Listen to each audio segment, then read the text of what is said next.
I probably should get me a drink. My son has irritated me to no end. I should probably get me a drink.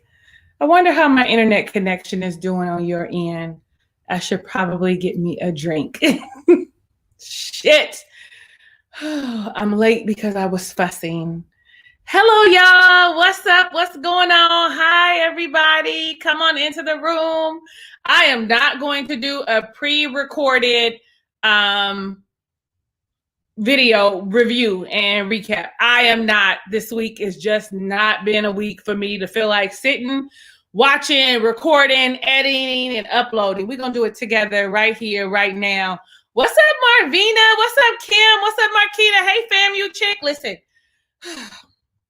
So I want to make sure that it is sort of all-inclusive, but also that we get to talk about, and we probably won't even talk about too much or nothing. We'll probably do a lot of ranting and just see where this live takes us.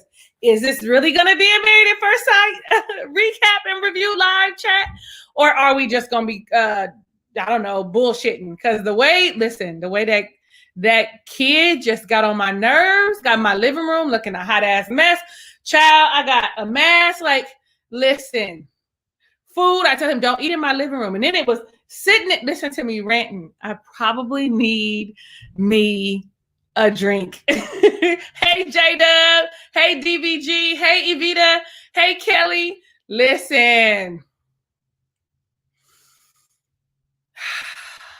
Woosah. My eyelashes, I think they on crooked, trying to hurry up and put them on.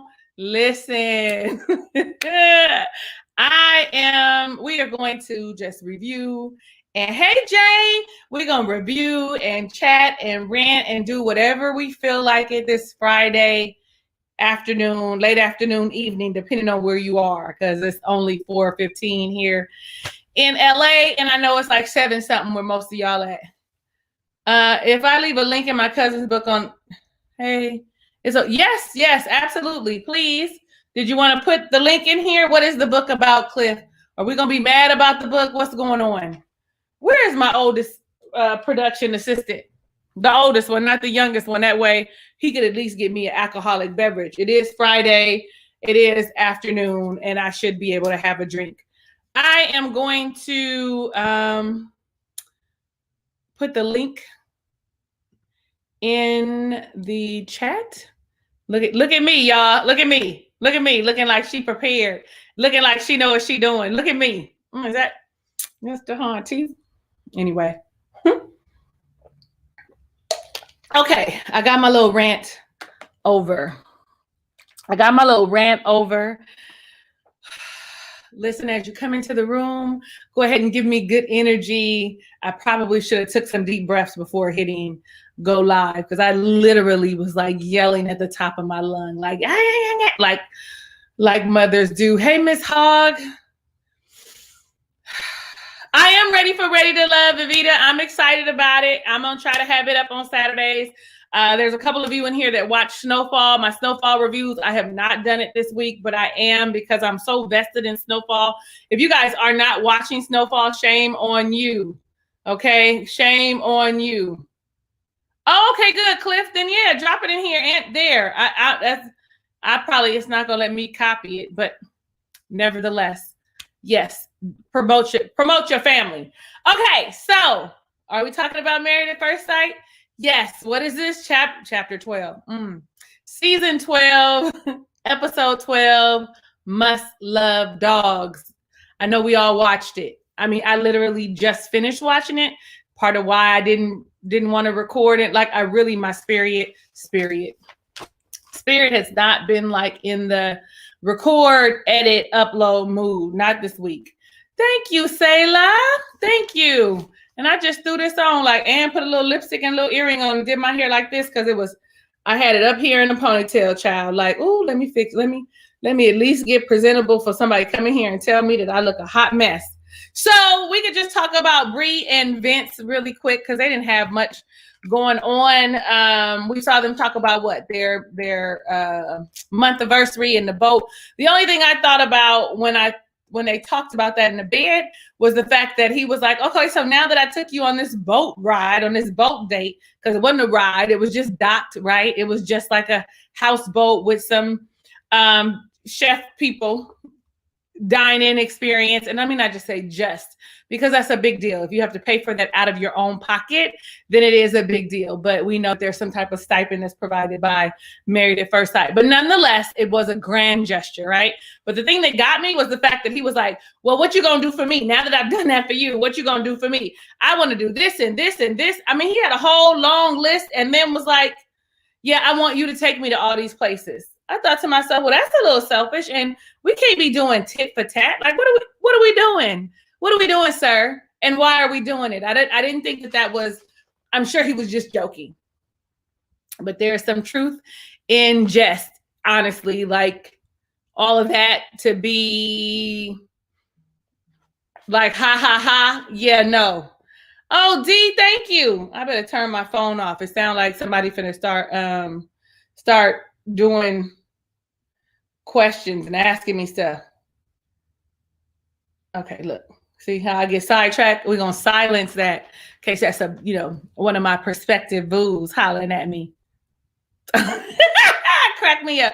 Anyway, so then we see them a little later and they are on a bike, like on bikes. Now, what I know is he talking about he want to race. You got a hybrid bike, which is a road bike, mountain bike mix with thin tires, which means you're automatically going to go faster. She's on a beach cruiser, and not only that, it's a male's beach cruiser, so we know that he had to let her win. But that was pretty much it. Am I missing anything? Did anybody want to join in and talk about Brianna and Vincent? Because they didn't, not in their own instance, they didn't have anything going on, right? Oh, he wasn't joking, Kelly. I don't know. Like, I didn't like it though. I'm gonna be honest. Like, this eyelash, y'all, is really not on here good. So yeah, there's that. Yeah, he really, I don't know. There was some truth in what he was saying. Like, I really felt like he wanted her to make sure that she knew that he needed to be spoiled. And that she needed to do all these things. And I thought to myself, if she's gonna do all those things, well, what's left for you to do as far as dating? I mean, because it was all good stuff, all the things that I think a lot of us would want to do. Anyway, I'm gonna save Eric and Virginia for last because they had the most issues. And listen, y'all jump in anytime you want. I'll make sure ain't nobody trying to jump in now. Can y'all see me clearly? Why do I feel like I'm on an island by myself right now? Probably because my spirit is all, I should have burned some sage or something. My spirit is all angsty. I can't get up because I got on a nice shirt, but I got on short shorts, so I can't get up and go get a drink and then come back, right? I could tell that boy that I got in there, the young one, just bring me the whole bottle and a glass. But then y'all might call the people because he ain't 21. Anyway, so we can talk about Ryan and Clara if you want to. I think that, thank you, FAMU. Hey, girl, these people doing these kids. I don't know if y'all got kids, and if y'all want kids, don't listen to me. I'm a little jaded and a little, about children because the oldest one is 25 and I'm about tired. Okay. Anyway, I digress. Let's talk Ryan and Clara. So, girl, this is a safe place. Get that drink. Listen, calm down. The people are here for you. Take your time. Jada, listen, boo, FAMU, y'all. Listen, I'm gonna go get it. Y'all not going nowhere. While you are in here, while y'all are in here, listen, why don't you go get you some water too, right? I'm gonna open up my door. It's hot in LA. I'm gonna take a step back and I'm gonna just get me a little drink. And I'm gonna just slide through because literally, they're short shorts and I got all this goodness. I don't want y'all too excited or nothing or scared, whichever way.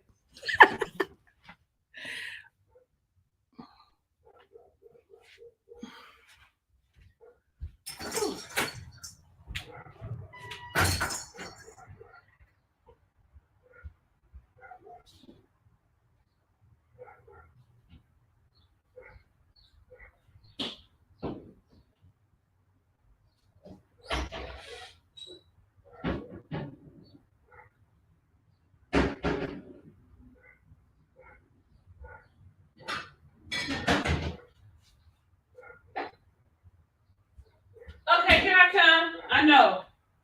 I mean, if y'all came here for organization, well, y'all know that ain't it. I don't know what's going on with my light. How about now? Here I am.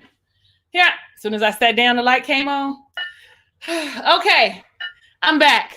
And I got I got some margarita mix already mixed. It's a combination of them because you know how when people be over your house and they bring some and then you have some left. It's kind of, I mixed it all together. But originally it was strawberry.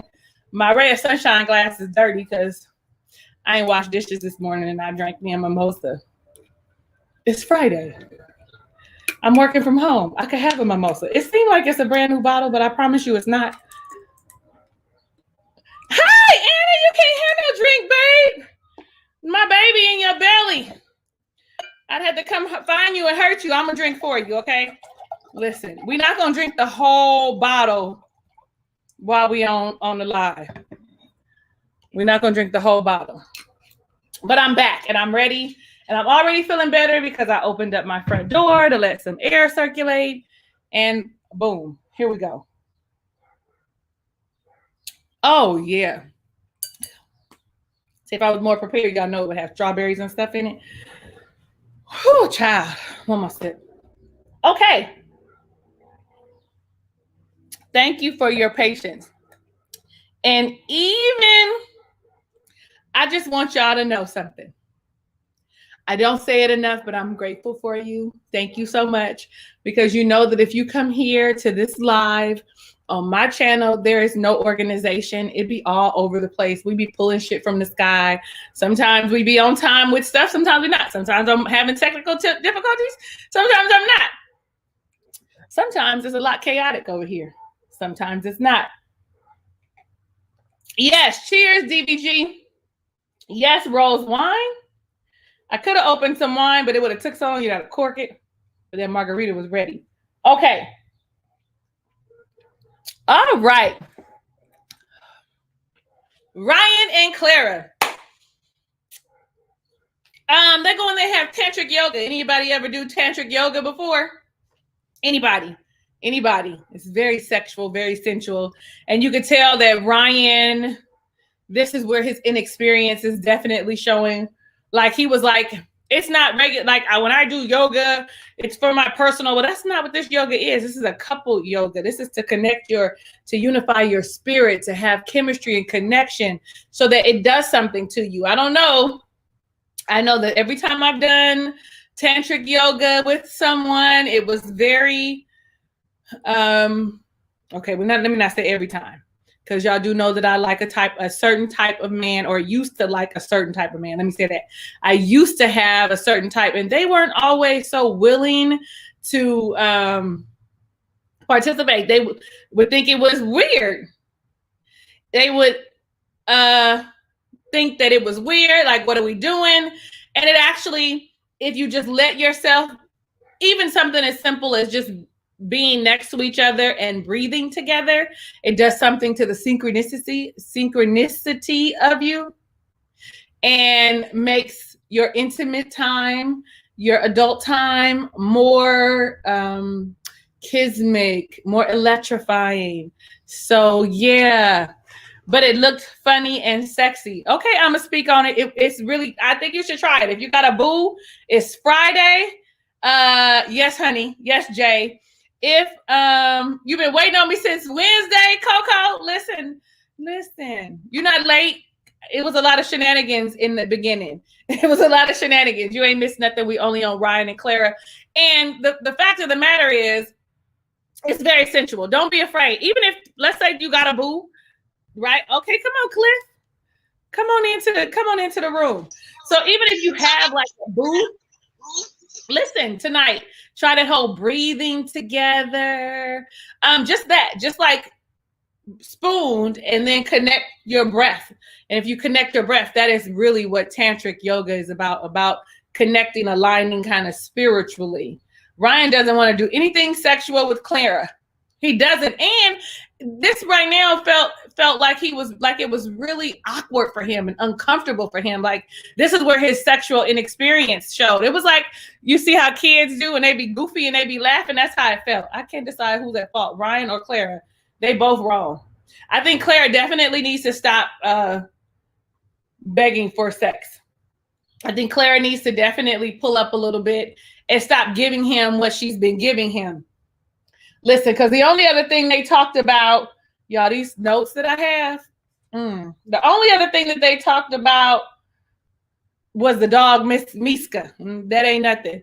So when she was with the girls later and she was ranting at Haley's house, hey, Jamie girl, and she was ranting and she said, we're honestly doing everything else. I'm getting him off every night. Why? Like, I was like, well, then you need to stop. Clara needs to get a toy. And she needs a rose. Y'all got a rose? Yeah. What you got to say, Cliff? I'm gonna get to that in a second. First, I just wanted to thank you for letting me promote my cousin book on your page. Yes, love. Because you let me promote my cousin. The book is called Child of a Ghetto. You let me promote Chloe and Millennium and Mom. Yes. So you always show love to people. So I appreciate you on that. Ashe. Yeah. But if anybody is looking for a book about how God changed your life, the book is called Child of the Ghetto. He's talking about how the hard times he went. What people will probably know, he made the news worldwide for the shooting in Times Square, where they like in 2000, it was all over. It was like, you could Google it, the 2003 Times Square arcade shooting. So, but he's a businessman now, changed his life, about God, real estate, all that type of good stuff. Oh, good. Well, I'm here for a good read. And I think most of us are readers. So he did put the link in the chat. I'm going to pin it. He's going to do it again. So, boom. And we want to support people that look like us. I mean, if you look like us, we want to support you. So, that's one thing I give you. You definitely support people because you didn't know Chloe. You didn't know Millennium and Mom. And you was like, okay. Yeah, trust me, I'd have asked other YouTubers and they was like, no. Right, it's no big deal. I think a lot of people feel that it's they feel threatened. You know what I mean? Like, I'm not threatened by other people's success, right? If you are successful and you can make it and I can help you promote you in any kind of form or fashion, so be it. Because guess what? I'm racking up karma points, okay? I'm racking up all the karma points I can get. So all good things come back to me anyway. Right? Hello, Miss Norma. Hey, Jen. Look at me. I'm coming through. Hey, Disco. Okay, see, he put the link back down in the box, down in the box down here. So I was thinking to myself.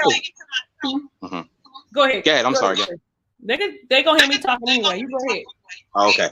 As far as the episode, it was kind of boring to me. I ain't gonna lie. It was.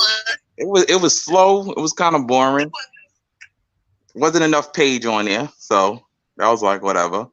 I'm tired of Paige, so I'm glad Jacob, it wasn't Paige on there. We're not at Jacob yet. We're going too far. Don't go that far. We could never be tired. We could never be tired of Paige, the great Paige. We love the great Paige. Don't do that. Listen. As far as Jacob, we not at Jacob yet. We at Clara and Ryan. Yeah. I mean, with them two, I don't think they're gonna last. They might say yes on decision day, but I don't think they're gonna last. You don't think so? I really don't. I don't think he like her like that. Because I'm just sitting here as a man. That's his wife. She giving him head. I don't know if they having anal sex or whatever, but she alluded to them. Well, she said everything but regular sex, so that's part of sex. She said everything but penetration, I thought. And that's still a form of penetration. Oh, okay. Maybe I heard wrong. My bad. Yeah, I was like, did you see me? Like, I don't maybe I heard what I wanted to hear. Hand jobs and blow jobs. Absolutely. All right. Okay, cool. Well, if she giving head and that's his wife, well, if he's giving it back, then she ain't got nothing to complain about too much. But I could understand her wanting to have sex. But if she's not satisfied, I don't see it going nowhere. I think that he is being selfish, right? But I also think that she needs to stop pleasing him. Like, if you're getting frustrated, selfish, right? If you're getting frustrated, I'm asking. Why do you feel he's selfish? Yeah, because she never said he needs. He's only getting his needs met. So you're constantly saying, I don't want to do this until I trust you, until we build a deeper connection. And all of that's great. Like I said last week, if the roles were reversed, we would be looking at him like a predator if he was pressing up on Clara like that. So that's okay for me. True. That he can set the boundary to say, I don't want to do it.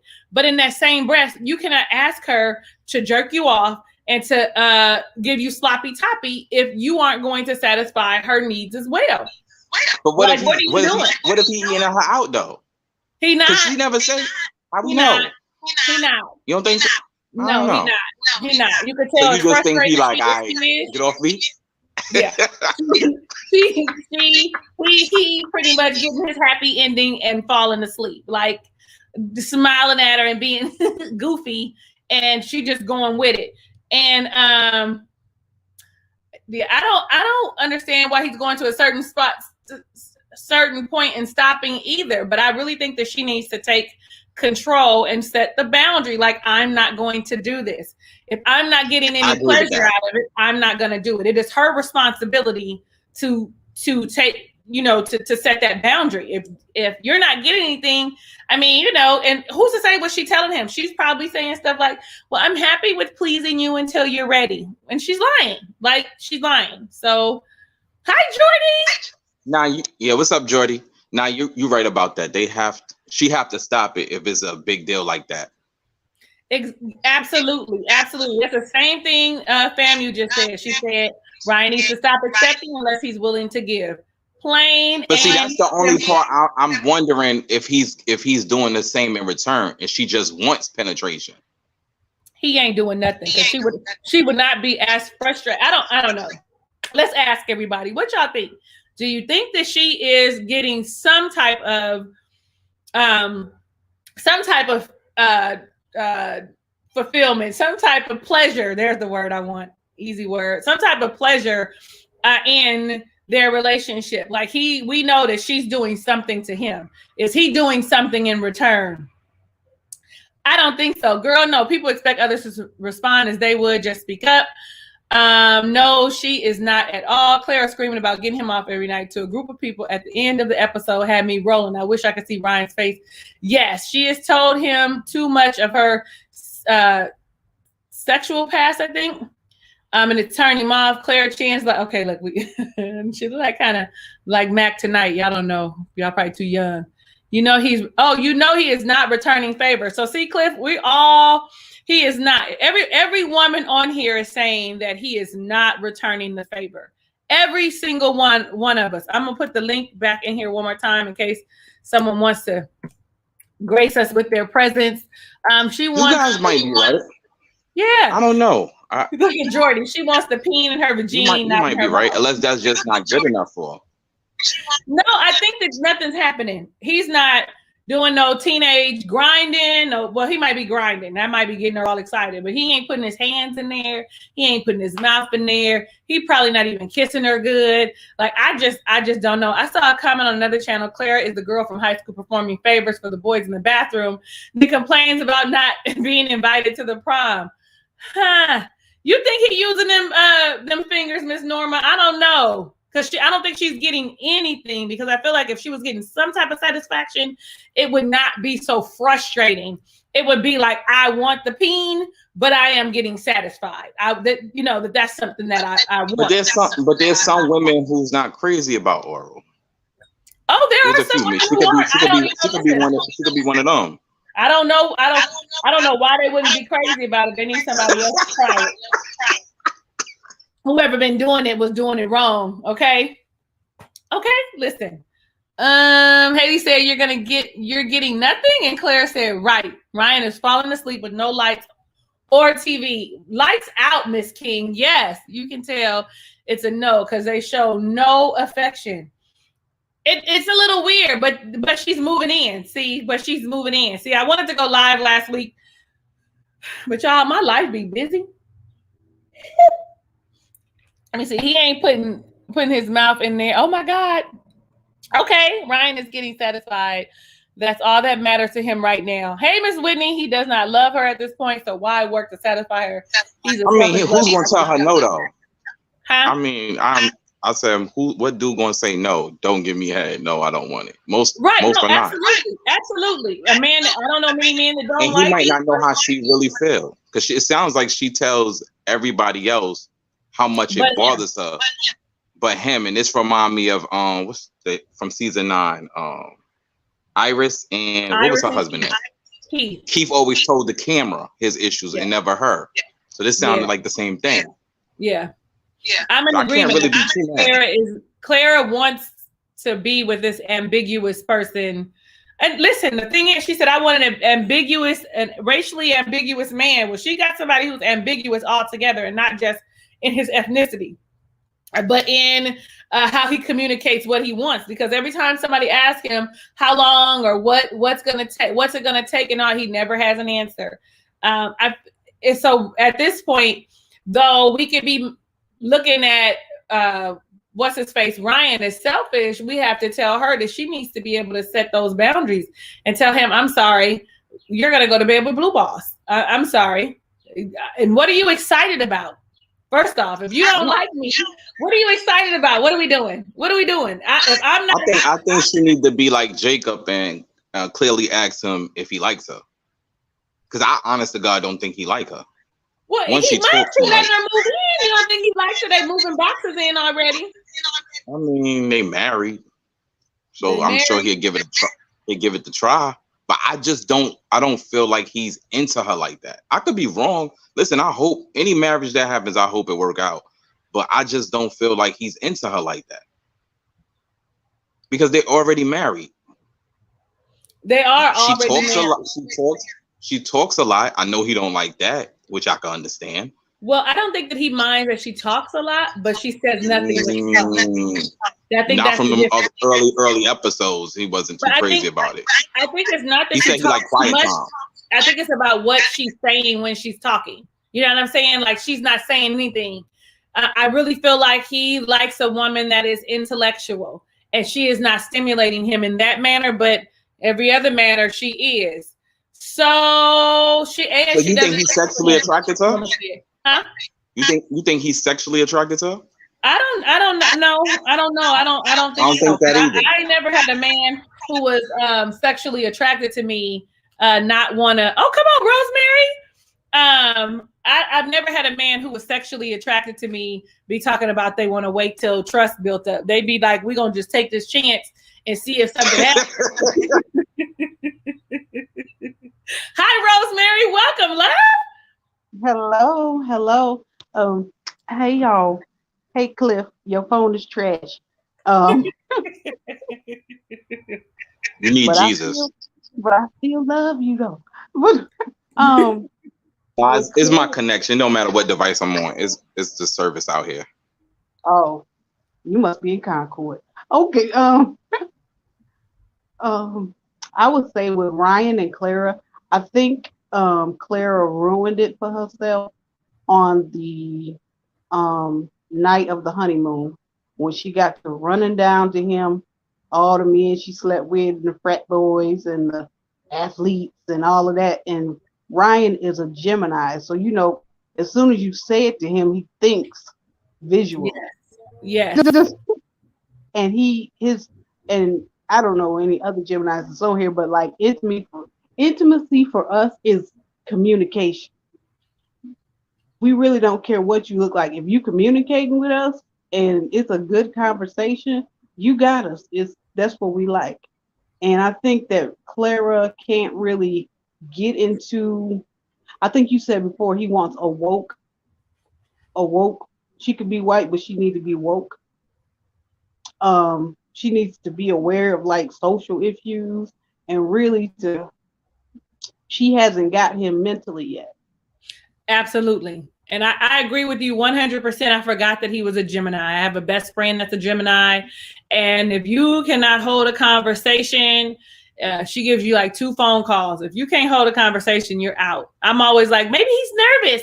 Give him another chance. And she's like, yeah, no, it's over. Because you're right. I believe that even when I dated a Gemini when I was in my early to late 20s, He was very intellectual, but fortunately, so am I, right?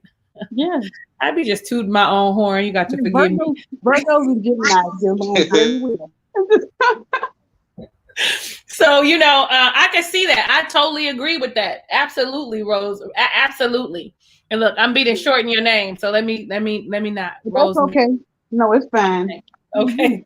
Yeah, but yeah, I think that he's not denying her, because the biblical side comes in, because he can't deny her to touch him. In his mind, he's like, well, I can't deny my wife if she want to touch me, so he can do without it. But I think that she thinks it's going to start something up, when really it's just a conversation that they need to have.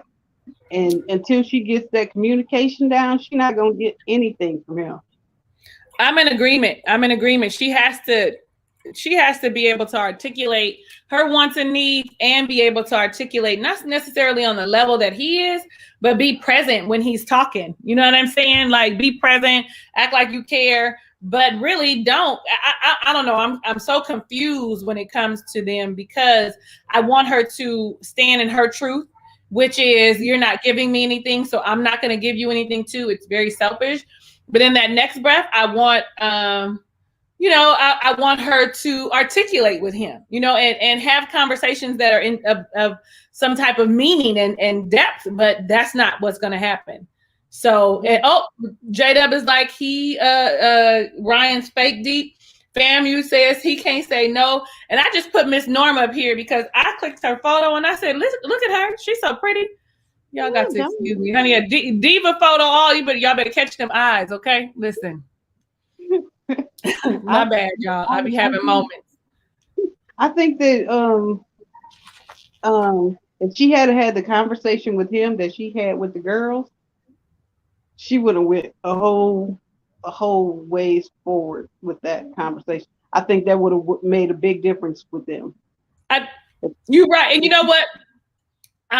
You're right, because I don't know if Cliff said it. I don't know if somebody said it in the comments, but they said she normally says whatever comes out of her mouth. And if you pay attention, she has been stifling the things that she says, like trying to fit the mold for him versus saying what she actually needs and requires. And you're right. If she just threw up one time, you need to give me what I want, and this isn't fair, that would definitely change the dynamic of the relationship versus trying to be very diplomatic about it and asking, so when do you think that we're going to be? When do you think that this is going to happen? Let me see. Clara and Paige are both falling on the sword. They both sacrificing themselves for their spouses. Absolutely. Okay, so we're going to move to Haley and Jacob. Now, I know we didn't talk about it last week, or I did on the video, but not live, because I really be wanting to come live, y'all, but then my life happens. Somebody asked me out on a date. I get to talking on the phone. I take a nap. I don't know. Something happens. Hey, Jordy, look, Jordy about to join us, honey. Jordy is ready, honey. Yes. Yes. So, okay, let's talk Haley and Jacob. So last week I was, I know people are upset that Jacob keep like bringing up arguments and how he feels, but I'm proud of him. Like, say what it is, and don't be apologizing for it. That's how I feel. Because when you apologize, sometimes not for the words that you say, maybe apologizing for how they come across, but not for the things that you say, because it negates it. And then you're back in the same space of, am I, I'm upset, et cetera, et cetera. So when we start off, he says that he apologized, something. I don't know. Oh, he said that he was saying that it was unresolved is what it was. He said it was unresolved, and that's why he needed to talk about it more, but he apologized for the things that he said. And I just are the way that they came across. And I was like, okay, I can give him that, but I don't want him to apologize or anybody else for how we feel. We just have to know how to talk to people in love and kindness. And if we can do that, then whatever you say is what you say. Like, I can tell you that I'm unhappy and these are the things that I feel, but I need to say it in love and kindness. Then a little later, she tells him that she wants to go have fun, and that he feels like that they should talk a couple days a week and have calm or whatever. Then they go-kart riding, and then they come home and they talk about some stuff. Okay, that's good. They talk about some stuff. Like she asks about his previous relationships. Like she was like, I don't know anything about your past relationships. Share with me about your past relationships. And so he shares some stuff about the lady with the piece of Pepsi placemats and the pumpkin queen of the pumpkins and the pet pumpkins. But I think all of it comes down to when we see her talking to Brianna and she says, I can't get through to him. We have a disconnect, right? That there's something wrong. So there is something wrong. They're entirely different people. And I don't know why the hell they got matched. The end for me. The end. I like Jake. I wouldn't date Jake, but Jake could be cool to hang out with because he's got dry, sarcastic, weird wit.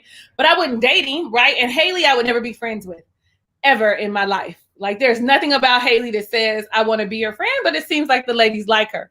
So for me, they keep talking about that they're hopeful and that there could be some, something that's going to happen. And I just don't know where. So somebody help me out and say something. This episode show how hard it is to have a conversation with Jacob. You think so? Well, yes, I agree. Until Jacob has something to say. When Jacob has something to say, he wants to be heard. And that's the end, period. I don't think that's the truth. I think he speaks. No, she don't care what he got to say. That's what make it hard. Rosemary, mute yourself while I'm talking because it's going to echo. Nah, y'all know I'm going to echo. I don't mean it in a rude way. It's just I'm going to echo for whatever reason. I love you. Nah, I think he's a talker. It's just if he talk about the 80s, she don't like it. Whatever little things he's into, she don't like it. And he's who he is. Why he can't talk about the things he like to his wife? That's weird to me. I agree. I think I'm sorry. No, please. I don't want to do all the talking. You go on, Mama.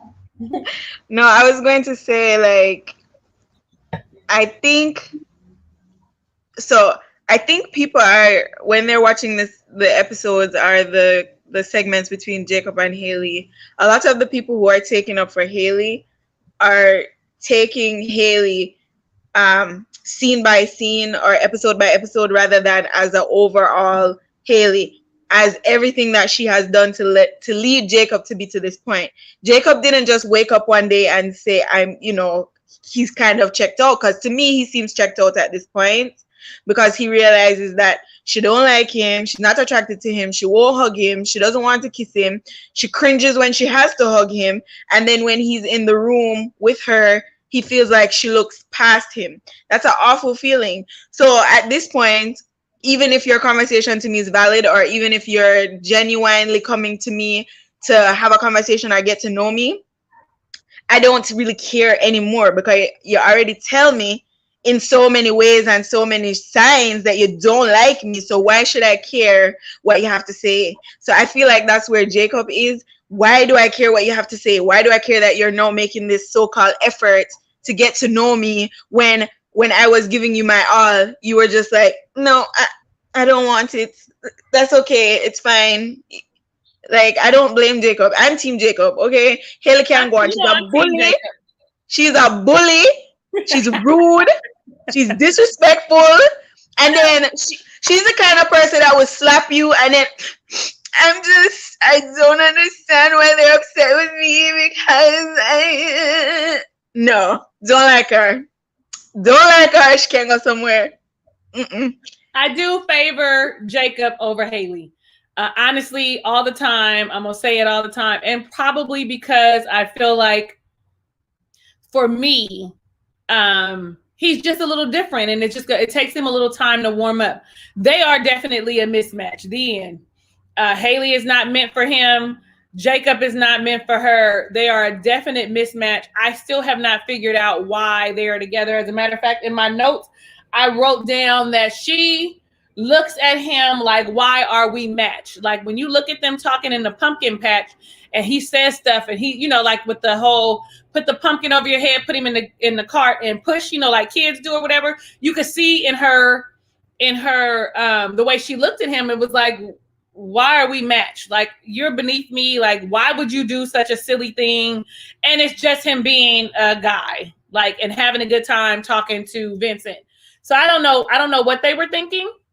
I did see that whole plate when they cooked a steak. Like I was like, there's hardly any Brussels sprouts on his plate. Where is the Brussels sprouts? What is happening? Like all steak. Like it was a huge plate. Not even like what they say, a palm of, you know, of protein. No, that was like my hand, 2 hands, his 2 hands, and Jordy's 2 hands full of meat. Like I don't understand. Happy Friday. Haley went on the show because she was bored. Haley is for the street. Go ahead, babe. Oh, I'm sorry. No, I was gonna say I would love to see the paperwork, like their 2 applications, because I would love to know what they had in common or what values they portrayed that made the experts feel like they were a good match. You know, I because really there's nothing to me that I'm seeing that makes them a good match, like at all. They don't seem compatible. They don't seem to have anything in common.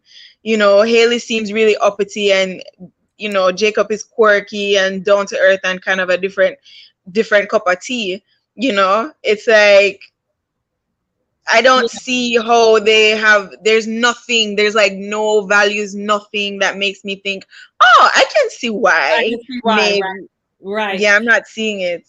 And I think about Brianna in the store when she was talking to Jacob. He was more free talking to her, but she said to him, when you first met, Haley was physically attracted to you. And I thought to myself, when? Because I don't ever remember her being physically attracted to him at all. When? Did you see it? Because I didn't see it. I felt like she gave him a little bit of false hope.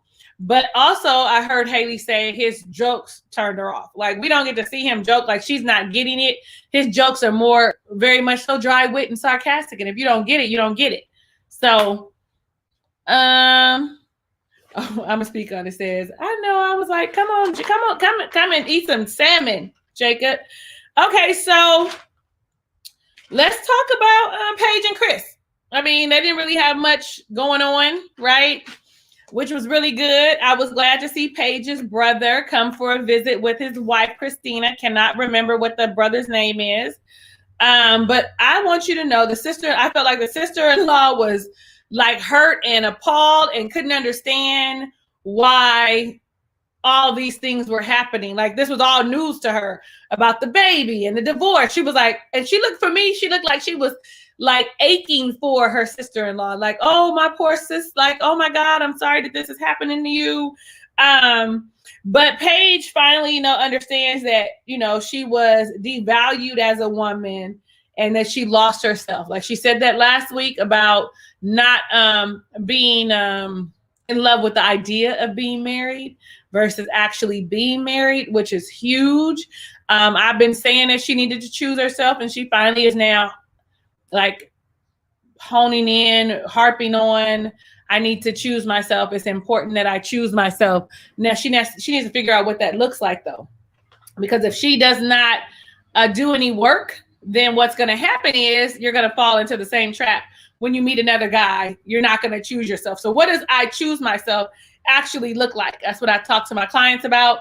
What does it look like? If anybody wants to share, please feel free. But in addition, I like that her brother was very encouraging, like trying to tell her, you've got your whole life. You're not even 30 yet. You got your 30s and your 40s and your 50s to look forward to being in a healthy, happy relationship. Like, so don't get down on yourself about this dude that you met that you knew for 3 weeks, a month. And really of the month, you may have spoken with him maybe 5 times because that's including on the honeymoon. So don't get all wrapped up in the fact that he ain't shit, that he ain't shit because Chris ain't shit. He's manipulative. He ain't shit. No matter what it sounds like when I be talking and I be trying to be rational and be looking at things all the way around, my opinion of Chris is that he ain't shit. Okay. There's nothing gonna change about that he ain't shit, and that Paige is a wonderful girl but needs to do some work. That's because people be coming for me in the comments and be like, I be hard on Paige and I'm team Chris. I'm not. I'm not. I don't fuck with Chris. Okay. No, baby, go ahead. It's fine. No, go ahead. I'm sorry. I thought you were finished. You can finish. It's okay. Okay. I'm almost done because we only saw them for 5 minutes. So then we saw Chris and his mom together. And his mom, who I thought was going to gather him together, did not really.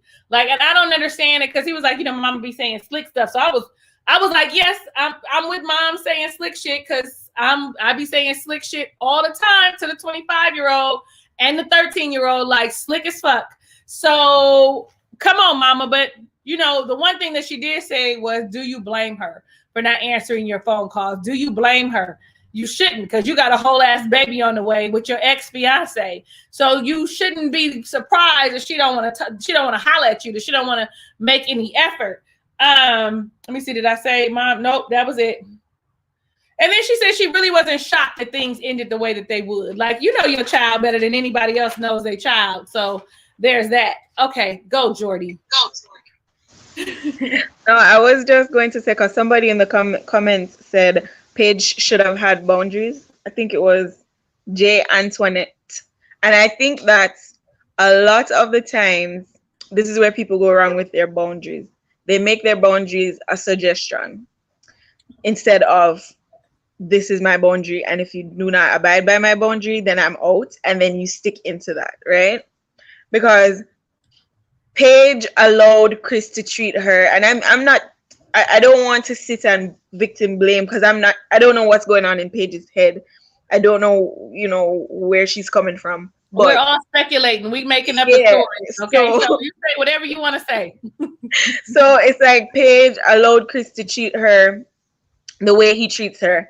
And then she's like, that's it, you know, I'm picking me now, I'm picking me. But then as soon as he calls, then you're back at it. So is your boundary really a boundary, or is it a suggestion until he does better? You have to pick your boundary, and if it's an actual boundary, stick with that. There's no questions, no ifs, no buts, no maybes. No, you broke my boundary. I told you to call at 6. You didn't call at 6. I don't want to talk to you anymore. We're done. Or whatever your boundary is, you have to stick in it and stay in it. And I don't think Paige knows how to hold her boundary line. Because the more you tell somebody, okay, my boundary is A, and then they break the boundary of A, and then you're like, okay, it's fine. Right. You're further moving that boundary line. So it's no longer a boundary anymore. It's just a suggestion. Like, oh, it's just something you don't like, but I'm going to keep doing it anyway. Do you think that comes from like wanting, like when she said, I want to be married? So do you think that it might come from, because in my mind, this is where it comes from wanting to be married and me wanting to people please. So her wanting to people please. So with it being, this is my boundary. Okay, well, that doesn't look good, but I really want to be in this marriage. So I'm going to tweak it just so that I can continue to be in this relationship. And I'm so with you that she has to learn how to set a boundary and keep it. And know that it is what it is. The one thing I know for sure is that men have non-negotiables, right? We all should have non-negotiables. There's some shit I'm not going to deal with.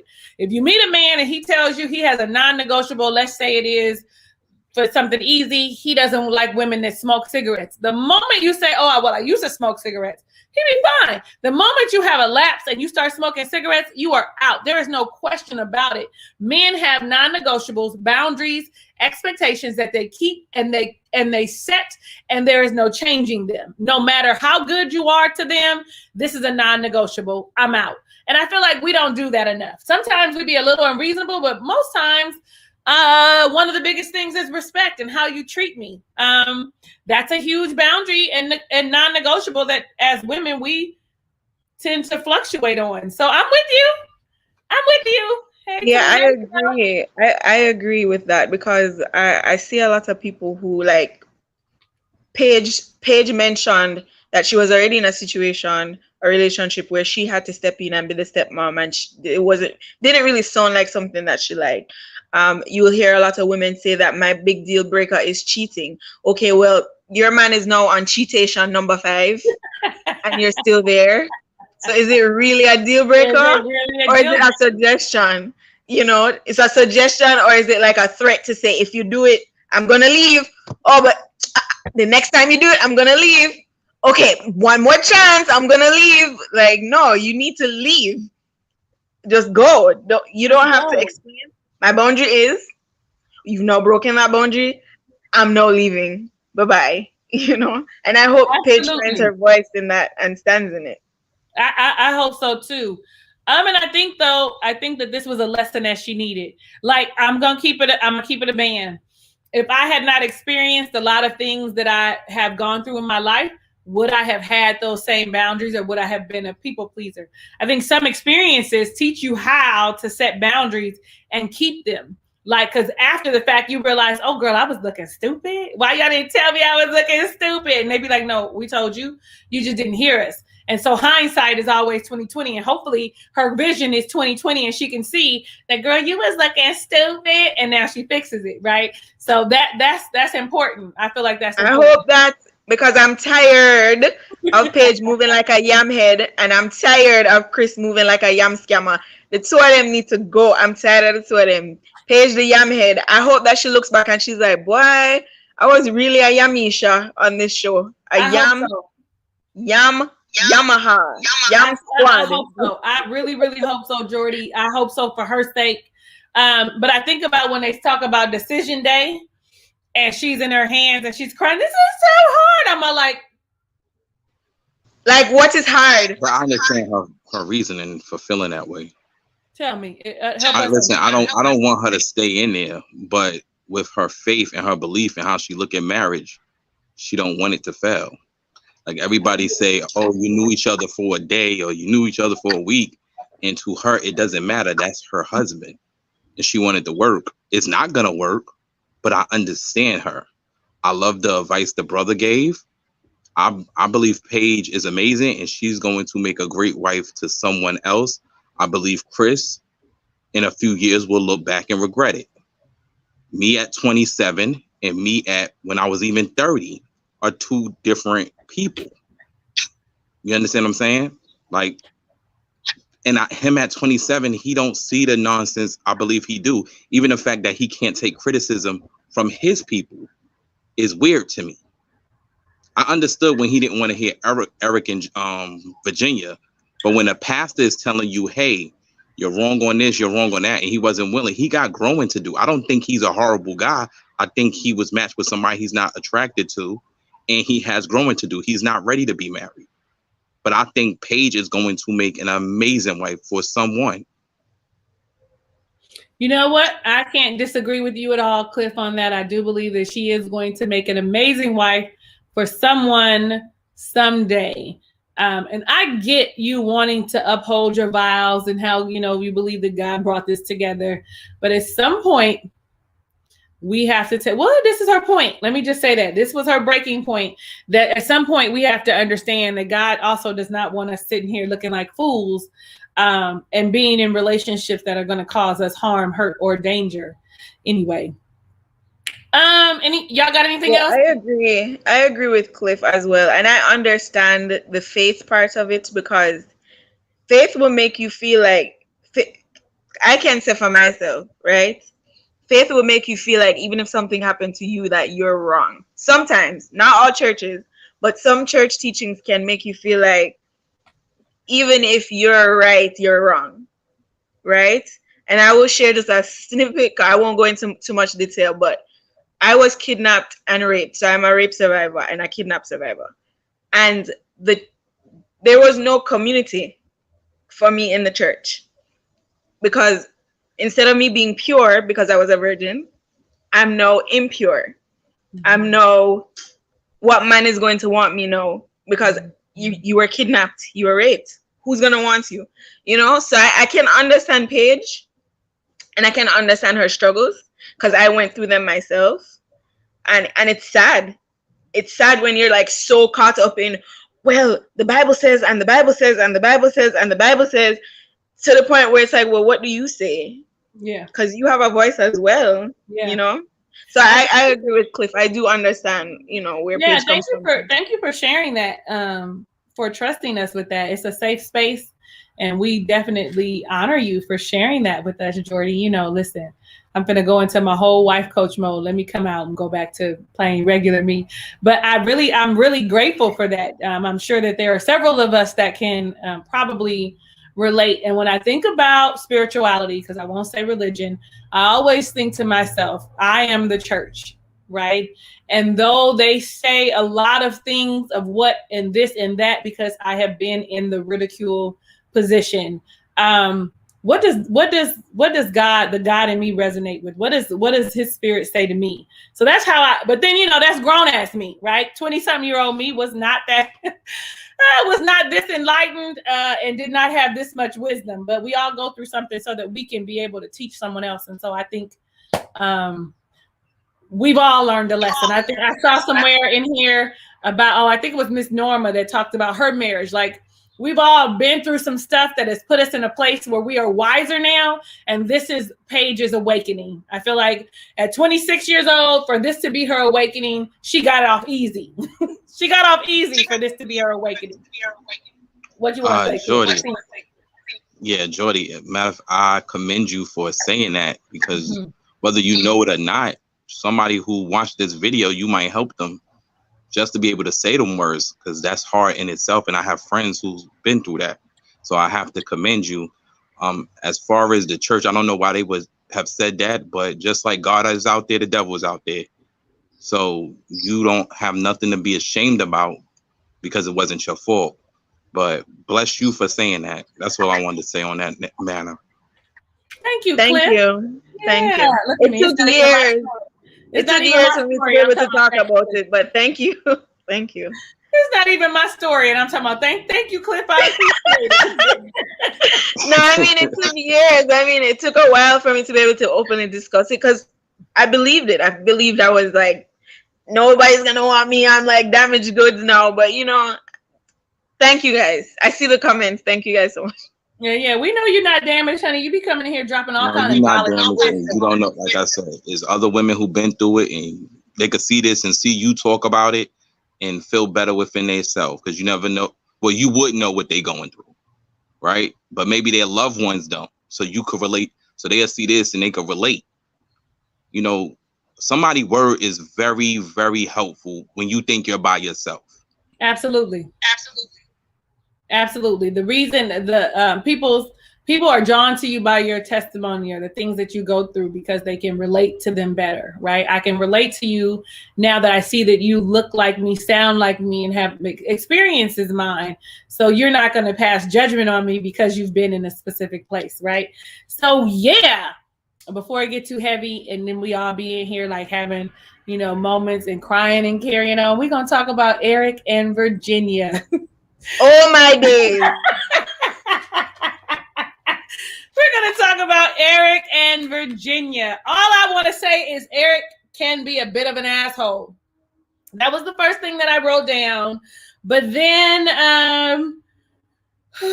look, my handwriting is so bad. I don't know if y'all can. This is so bad that this handwriting, sometimes when y'all see all them cuts when I be editing this, because I be looking at this going, what did I write? Okay, so I was taken aback when she started adorning was it text with like kisses and stuff when he was talking, and he was like, are you gonna listen to me, or are you gonna do that? Like what? Like, I don't think so, sir. I don't understand what the problem is, sir. What do you mean? Like, she can hug on him and listen to you at the same time. Like, everything about you that everybody has been saying, if anybody has been trying to give you room, that controlling behavior that you're showing, it's throwing up out of your pores more and more as we continue to watch you. Then he starts talking about how Tex is cool. He could get all riled up and then I calm him down. But Rocky, oh no, Rocky's a mess. Rocky's a beast. Rocky don't do what she's supposed to do. And we all know that pet parents are very sensitive, right? We already know that. And it got to be a little bit too much for what's her face? Virginia, especially when he said, well, she's half of mine. And she said, no, he's mine. And then, well, then I'm out. Everything that does not go Eric's way is I'm out. Everything, even in the argument in the kitchen, I'm out. If you can't do or operate in the way that I think a marriage should be, I'm out.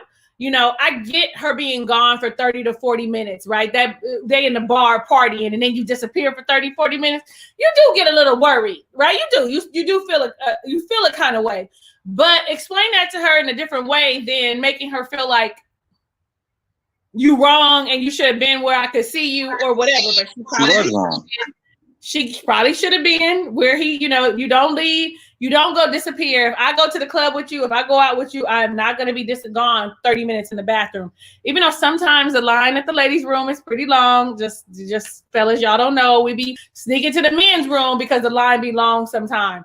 But I don't think that's what it is, because she said she went to the bathroom and then she went to the bar. But she should have communicated with him. But there were a lot of things. Every time you think about it, Eric is saying, I'm gone. I'm gone. If you don't do this, I'm gone. If you can't fall in line with this, I'm gone. If we can't, I'm gone. It's very manipulative. It's very, I don't know if I want to call it narcissist, but it is very manipulative, and you can see where his insecurities lie. It's his way of controlling her. If you don't do what I want you to do, I'm going to leave. This relationship is going to be over. And honestly, I know that Virginia likes to drink, but she's a smart girl. And honestly, I would be the girl to be like, you out for the 11th time? See you later, bye. He should. Well, Emma says she doesn't see your Cash App. Oh no, he gave me 10. I'm a speak on it. Gave me $10. Thank you so much. I meant to say thank you so much. Just because my Cash App is not on there, but just in case y'all want to know, my Cash App is $ Talisa Ray. Easy. Everything for me is Talisa Ray. Add the $ in the front. But thank you. I honor you for that. I appreciate you. Thank you so much. I'm gonna speak on it. That's what I put it up there for, because I was trying to say, who child? Okay, go. So he was right. Oh, go ahead, Greg. That's not me. That's somebody else saying. You can go, Cliff. You can go, Cliff. Thank you. Eric was right for the most part. Should he always say he's out? No, I don't like that. Unless you're going to be out. But that you can roll your eyes, but he was right. Her dog do be bugging. Her dog bites people. If your dog is biting people, whether it's playful or not, your dog need to be in control. Need to be under control. Pardon me. And I understand that, but everything needs to be said in love and kindness. He says it in a way that is very demeaning. It's not about what he says, it's about how he says it. Because yes, Rocky could use some training, right? But the fact that it's almost like he's looking down at, at her lifestyle. And I think that that's where it's coming from. I'm sorry. I don't think he started off that way. I don't think he started off that way. Okay. I believe, to me, he was very calm. Is he direct? Yes, he is direct. And I know that could be off-putting sometimes for women when a man come off that way. But to me, he was just saying, hey, I will train him. You couldn't tell her nothing about her dog. It's just like parents with their kids sometimes. They know their kid is bad as hell, but they don't want to hear it. But he has to deal with the dog. So I feel like she should have been more open, because he said the problem and he also said the solution. He ain't just say this was a problem. He also came with the solution and said, I will get him trained. So I don't see why she reacted that way. And she always crying and running off. Because that's annoying. It might be annoying, but I'm going to tell you why. Number one, she says she has anxiety. Number two, I think her period was coming, okay? Because everything was amplified. Everything was amplified to her the whole time. So I feel like not only was her anxiety happening, you're talking about my baby and my period is about to come. So everything seems blown out of proportion. Like, I'm just talking from my own life experience. I would blow some shit out of proportion that I have to take a step back and be like, oh, you tripping. Because you tripping. Because you got all these extra emotions. Because I can see where you're saying that it didn't seem like a big deal. But if you're looking at her side, Rocky is her baby. And she said Rocky was there. She got Rocky when she was whatever she was going through, when she had anxiety, and Rocky saved her. So she's got some kind of weird connection with her dog. Y'all know that these pet parents be crazy about their dogs. Like, I don't understand. I get that. I understand people, they love their pets like they love their kids. I get it. I'm not mad at that. But when you can't hear him out, your husband, and then to say that it is my dog, not yours, y'all married. It is his dog. Because I'm sure he can't just walk in the house with dog food for his dog and say, don't touch it. Don't give your dog that. She'll have a heart attack. You know what I'm saying? And she moves like a single woman. That's why he's always, to me, that's why he's always frustrated. Well, listen, because she moves like a single woman and disappear on me for 40 minutes. I'll be upset I'm too. gonna leave you. You disappear on me in the club for 40 minutes. To me, you gone. So I'm gonna leave you. You getting home how?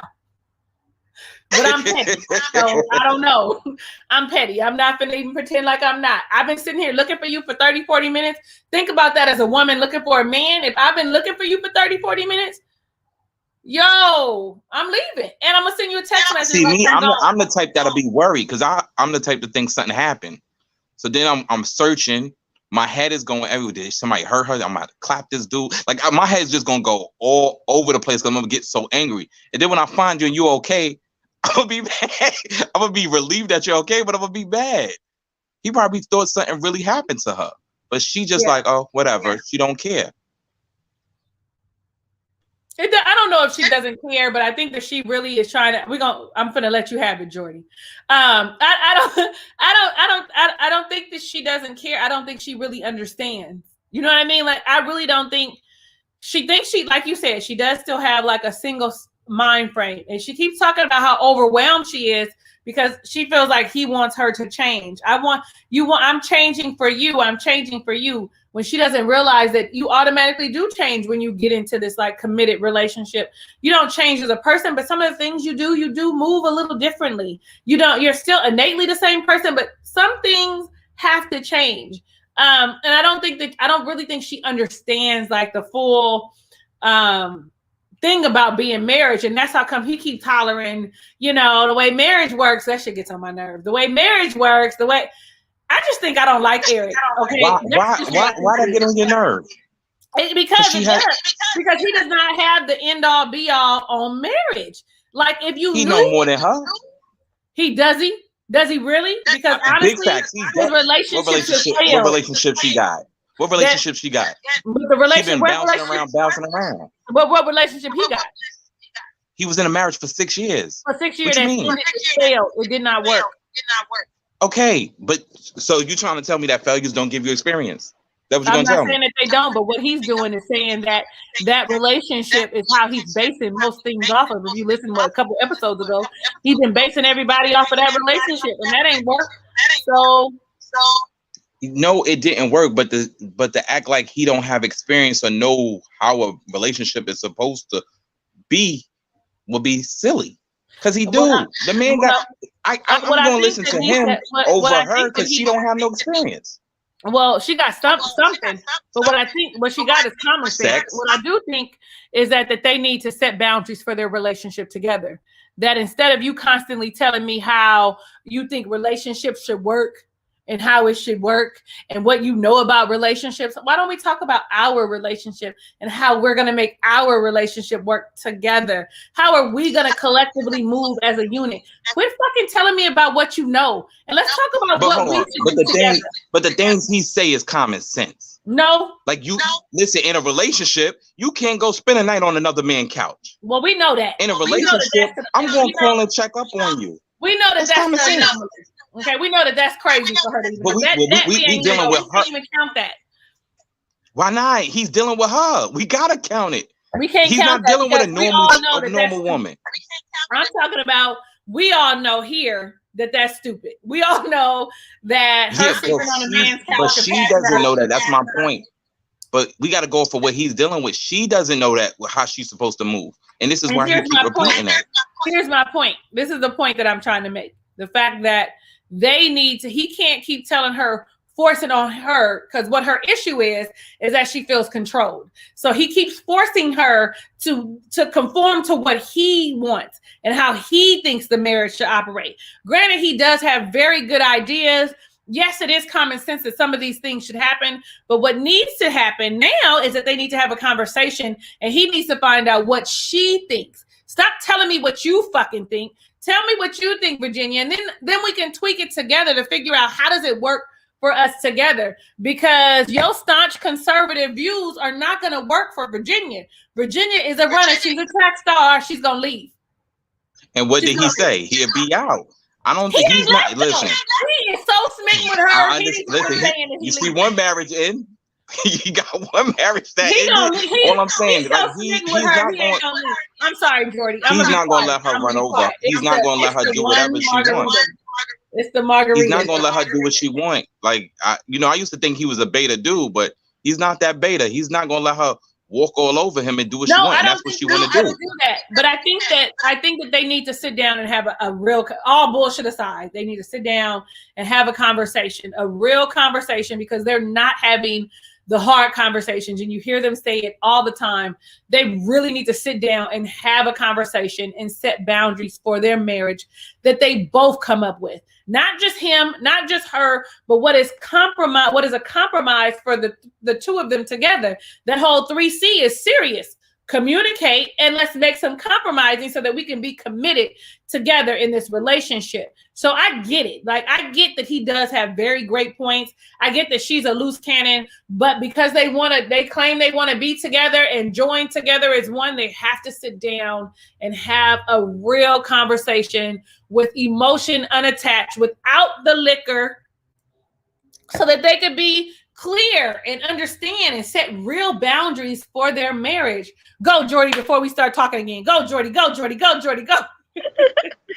The only thing I want to say is Eric is the reason I don't trust people with no lips, because like He's so petty. I just can't trust anything that's What did you say, Cliff? I said you petty. You petty for that one. Because I just don't understand Eric, and I feel like two things. I feel like Eric is under something more than liquor. You pretty, girl. You are pretty. I'm sorry. Who? Elle. I was just looking at her thing. Oh. You know, when I be hitting the thing, then you can see the picture. Oh, you can see their photo. Her skin glowing and shit. Okay. No, but I think Eric is under something more than liquor. I don't think it's just alcohol, because the way he was slurring his words, and he's like, I don't care. I literally just don't care. I can go. I was just like, are you okay? Shit. Are you okay? Are you awake? Like, what's happening? So their conversations, and I think that Virginia is learning how to articulate her feelings and speak up for herself, which probably she's not used to being able to do that. But I think that it's not fair that Eric tries to shut her down when she tries to do that, right? It's okay that you were married before, and it's okay that you got that experience from being married before. But I am not your ex. I'm not your ex-wife, and I'm none of your ex-girlfriends. So what those relationships looked like with them, it's not how it's going to look like with me, because I'm a different person. So we need to build and set a foundation for our relationship. We need to build boundaries for our relationship, what's going to work for our relationship, and what's not going to work for our relationship. Eric is coming into this with, oh, well, I was married before, so this is how marriage worked. No, this is how your marriage worked previously, and it did not work because you guys are now divorced. So since that didn't work in your marriage over there, let's talk about the things that will work for our marriage that we're trying to build. Our foundation is different, not the same house. Two different, you're the same person, I'm the same person. You were in a relationship prior, I was in a relationship prior, but guess what? We're building a separate house from those relationships, because those houses you lived in before are burnt down. That's why you got divorced. That's why the relationship is no longer working. But Eric comes off to me as his way or no way. He comes off to me as, you're going to do what I want, and I don't care what you have to say about it, because I'm older and I know things and you know nothing. That's how it comes off. Is that his intent? I don't know. I'm not in the boy's head, and I definitely have more lips than he does. So I'm not speaking how he speaks, but it just comes across like, I know, and you know nothing. So it never comes across as he's trying to have a conversation with her. It comes across as, I'm talking at you because you're the student and me are the teacher, and you're going to listen and I'm going to talk. And despite you liking or not liking what I have to say, I'm going to say it. And if you don't like it, I'll leave, as he keeps saying. So I don't know necessarily if they're a good match. To me, it seems like the only thing they have in common is sex and alcohol. And I just don't think that they have anything else in common. And honestly, if you think about sex, I don't really see it. But listen, as Black people, listen, we be real passionate with everything. Like, yes, like, so I don't see like that chemistry that they had, like that they be talking about they have. I don't see it except for when they drunk and they got them dry peck little lip kisses. I don't see it. Like, I don't see They it. don't even dry peck. They kiss so aggressively. Mhm. Jesus. Every time I see them kiss, she's like, I'm like, yo, ow, my lips. My lips. Calm down. You guys are wrestling with your faces. Like, what is this? What is this? I think they have a sexual connection. I think they have a strong. It seemed like it, at least to me. They do. What seem you like said? they What's an example? Let me see. Because they always hugging and holding hands. They seem like they in that lovey-dovey mode. They got that new relationship energy. Yeah, they got. There you go. That new relationship can't keep my hands off you type feel. I love that kind of energy. Whew, that's probably why I'm in a relationship now. Because when they go over at me like I don't like you, I'm just kidding. But I just think Eric be right. And I wasn't a fan of Eric, but when it comes to them two, I just feel he be right a lot of times. And sometimes it's more important about the message than how the message is relayed, even though the message could be relayed better. I'm not going to deny that. Okay, at least we can agree with that. But she's difficult. It doesn't matter to me. It seems like no matter how he say it, he could be talking like this. He could be aggressive. She's going to cry. I know, and then walk away. I don't think it's I don't think it's the volume of his voice, right? I think it's more of the tone, what is behind the message. It sounds so condescending, and I know more than you, and I have more experience than you. That's how it feels to me. And so that's why she cries, right? She is a little sensitive, and that's why she cries. And it seems like if you listen to her, like in her confessionals and when she's talking to other people, you hear that, she's got a good head on her shoulders, though she's an alcoholic. You still hear it.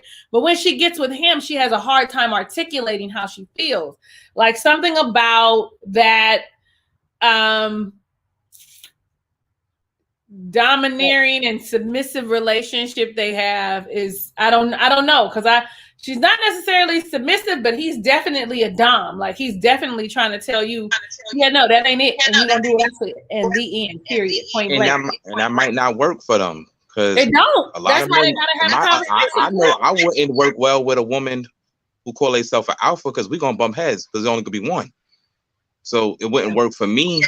And with her, it's like she just and I'm kind of putting it on her age because she's young, but it's like anything he say, she has an issue with. And she'll say, let's talk. But when he talks, she get upset. I don't think, to me, he doesn't come off condescending, but maybe to you, he do, and I could get that. But it's like, when are you going to just sit down and listen to your husband and hear where he coming from? And like, let's call a spade a spade. He do know more than her. That age gap is something. Well, I'm not gonna say that. And just listening to her talk, I'm not gonna say that he don't have life experience. Right, and don't get me wrong. I'm not saying she doesn't have her own, but when he's talking to her and she's mad about simple things, about calling and seeing if I call to check up on you, or just little things like, I'm like, what's wrong with this girl? Mm-hmm. You know how many women be looking at their phone like, he ain't called to check up on me yet, and she complaining about it. I don't know, that girl nut to me. I think they're both mismatched. They're not a good match, not a good pair in any sense of the word. I don't know. Like I said, I want to see the paperwork. When they said, okay, we got Virginia, and we got No Lips, Eric over here. Okay, what do they have in common? Because I'm not seeing it. I don't see what they have in common. Yeah. I don't see what they have in common. I don't see how they are. I think they're drawn together, like I said, by the vagina and the peen and alcohol. That's it. Love, sex, and alcohol. That's it. Yeah. There's nothing. I don't find there to be any substance there. There's nothing more to me. I'm not seeing it. But then again, I'm not in their bed, so I don't know. Right. Listen, Rebecca might be right. Yeah, I think all of these are valid points, right? I think we all can see where I don't really. Okay, so let me get my thoughts together. This is where I be cutting myself off. Like, okay, cut that out when I be talking and y'all see a space. This be me reasoning with myself, and then I cut it out, and then y'all just get the final moment.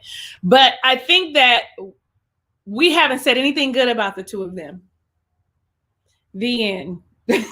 I don't think that there has been anything good said about the two of them as it relates to being married and moving forward.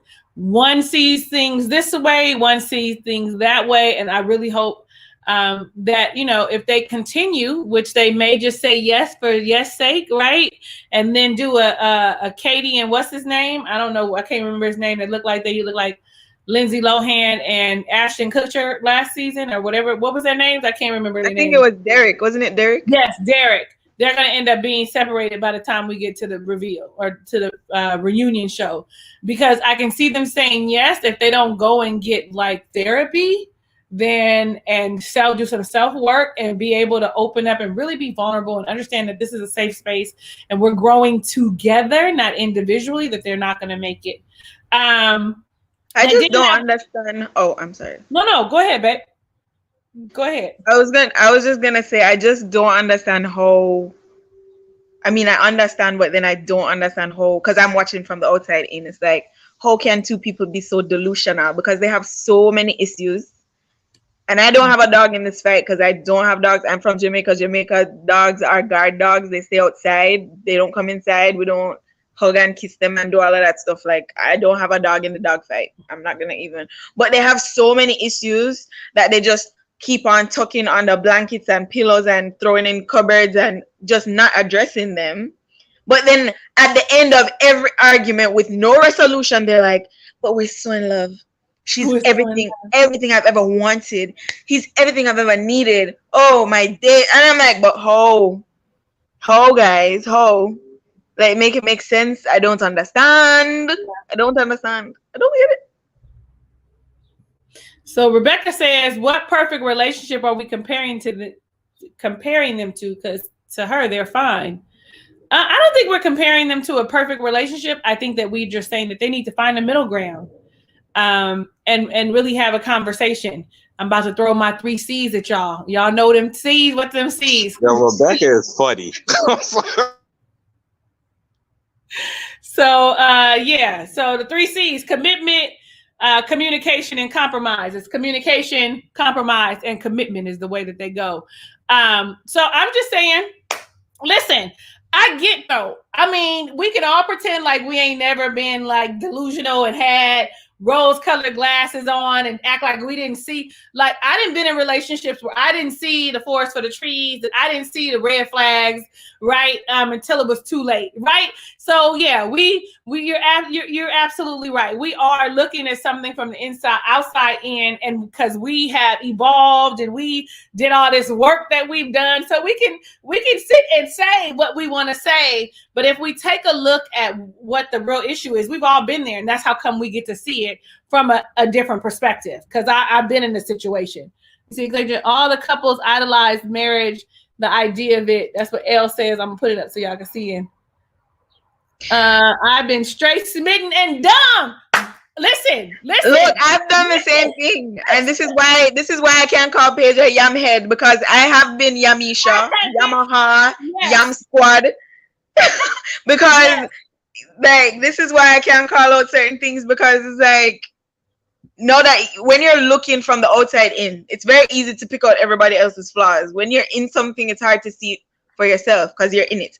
When you're swimming in the sewage water, or when you're swimming in shit, you really don't smell it until you come out, you wash off, and then you go back and you're like, I was swimming in that for how long? That's crazy. So I understand, I get it. I understand completely. There was some little like side conversations with couples. I don't think any of those mattered. Like, I don't know if y'all want to talk about them, we can. But the double date. The only thing I want to say is when what the boy with the ears name? What is his name? Ryan? The boy, yeah. I couldn't remember his name. But when he was like, I would say that we have probably out of everyone, probably 99% of the best marriage ever on Married at First Sight. I'm like, what? But you know the reason he thinks that is because Clara ain't saying shit. That's the reason he thinks. I was just about to say that. I was just about to say that. Thank you. Yeah. I was like, yo, Clara have so much mouth to give everybody else. Like, when she's with Ryan, she's like, everything's just great and it's perfect. And then when she's with everybody else, I'm so frustrated. I need the peen in my vagine. I need the peen in my vagine. Like, girl, tell him why telling me. Right. And but again, you know what? Even with the way they are, he do got a point. Their marriage is better than most of the marriages on Married at First Sight. Wouldn't say 99%. Not 99%. The farce of it definitely is 50%. The pretend, the fake part of it is right. I'm gonna say what they're presenting to everyone else and how they communicate for everyone else is 99% better than everyone else's. However, when we look at the reality of it and the shit that's really going on that is not being dealt with, then he needs to sit down. I did not give him 50. I give him 50% on that one. Okay. Yeah, it's been some trash marriages on Married at First Sight. I'm just saying. It's been some trash marriages. Listen. Anybody got anything else they want to say? Because I listen. We can talk. We don't have to go. We can stay together. I'm just saying, if you got anything else about Married at First Sight, I love you, Kathy. Thank you. Listen, I love y'all. Let me tell y'all that. Let me tell y'all how much I love y'all a lot. What am I doing? I'm doing something. I'm trying to paste the link in here and it's not working. Boom. There we go. So I just really first let me just do some housekeeping. Just some housekeeping. Y'all not watching on Sundays. I am part of the Married at First Sight Coalition on Little Black Book 91's channel. Come over there and support me. Even if you don't like what I'm saying, just be like, hey, Talisa, so I can feel like, these ain't just they people. Like, these is my people too, right? I mean, because we all got the same people, but it'd be nice to be like, oh, good, they support. Oh, look, they supported me. That's just in my mind. That's in my mind. I'm there every Sunday. You and Elle are always there. I always see you guys. That is what time? 12 o'clock UK time, which is my time is 4 o'clock Pacific Standard Time and 7 o'clock Eastern Standard, I believe. Y'all, it's 12 o'clock UK. You do the math because I be done messed you up. I be late because my math be off, just so y'all know. Ready to Love is coming back tonight. I'm going to make sure that I review it. I'm going to try to get my life together and be on time. But I can't tell you how I was feeling. Okay, let's have a transparent moment. So I let my son take his grandmother to go to lunch for her birthday. So on Wednesday, she called me telling me that she took him over to their cousin's house and that the cousin had just got back tested positive for COVID. And so I've been in my feelings and had an attitude about it. And so I was feeling a little way like, am I sick? Am I not? I'm going to be tested tomorrow. So there's that. Y'all don't worry. I seem to be fine. Y'all see me. You see me. I'm drinking. I can taste. I can smell. I can cough. When the enemy sees the blood, he passes over me. So there's that. Okay. Oh, look, Disco Sprinkle said something. Oh, what else? Oh, I got something coming up in the making. Right now, it is just for the ladies. Ladies, that's it. I am going to start doing a monthly sync up for the ladies where we can get together and have a conversation on Zoom. When I have it up and ready, it'll be, you just sign up through my website. It's going to be free and it's going to be about connecting and having conversations about relationships and us growing together and being great together, right? As women supporting women. I don't have a name for it. Maybe I should do a contest for a name for it because and y'all can win a $25 Amazon gift card. I just threw that out there. If y'all got a name, okay? Y'all got a name. Are they doing another put a ring on it? Oh, I don't know. I gave up on it. They was getting on my nerves. So. Oh, you didn't like it? Oh no, it was cool and everything. But they was getting on my nerves. I think all of the couples should have just been like, bye. Why are we together? I just felt like it was too much. Hey, friend. See, I wasn't there on Thursday. Tuesday. What day was that? I don't know. Okay. Yeah, that's my friend in real life. Who took also one of my, what's racist? Oh, about me only having it for the ladies. I could do something for the fellas, but right now it's just for the ladies.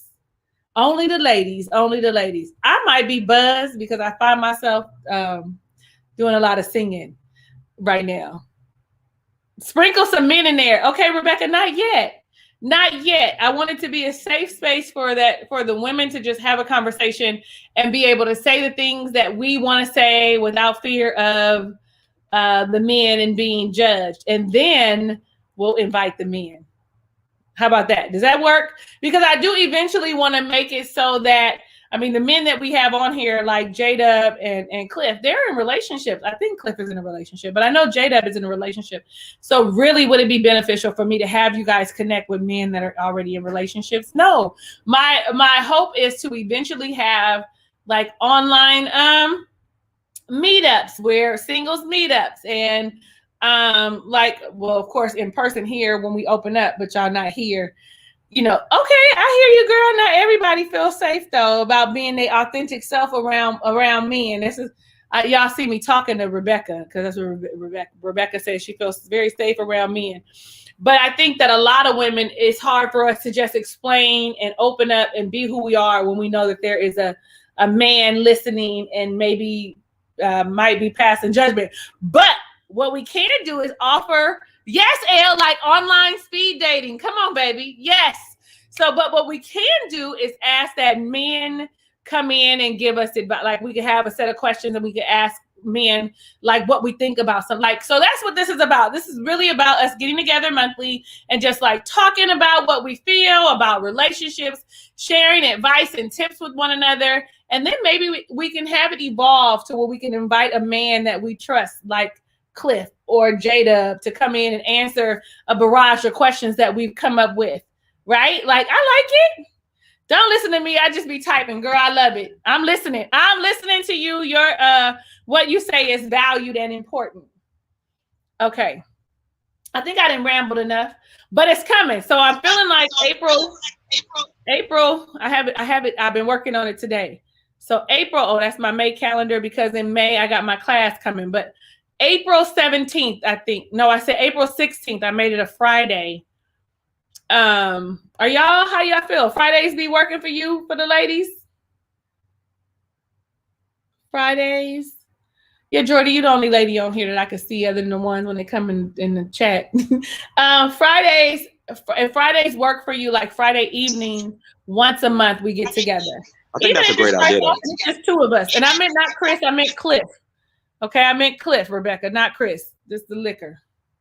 I've been drinking. Nah, I think you have a good idea. You and the ladies get to talking, and then when they're comfortable and can hear a man's opinion, because you know men think different, and they open to receive it. You know, you have the men come on. Oh, look at Elle. Words of Talisa Ray of Ways of Wisdom. Yes, for ladies' night. I like that. I like that. We should vote on that. Y'all like that? Elle, send me your email. I'm gonna send you a $25 gift card. I think that's what we got. The end. Nobody else. We don't call her Al. Talisa, we don't call her Al. I know it's Al. It says Al. We don't call her that. We call her Ellie or Ellie. We don't say Al. Yeah. I know it's supposed to be Al, but we don't call her. Everybody call her Ellie. Now you saying that, I'm all like, is it Ellie? Is that really what it is? No, it's really Al. It's really Al, but nobody calls her that. We all call her Ellie. Ellie. Well, that's what y'all call her. I got a bond with her, so I'm gonna call her L.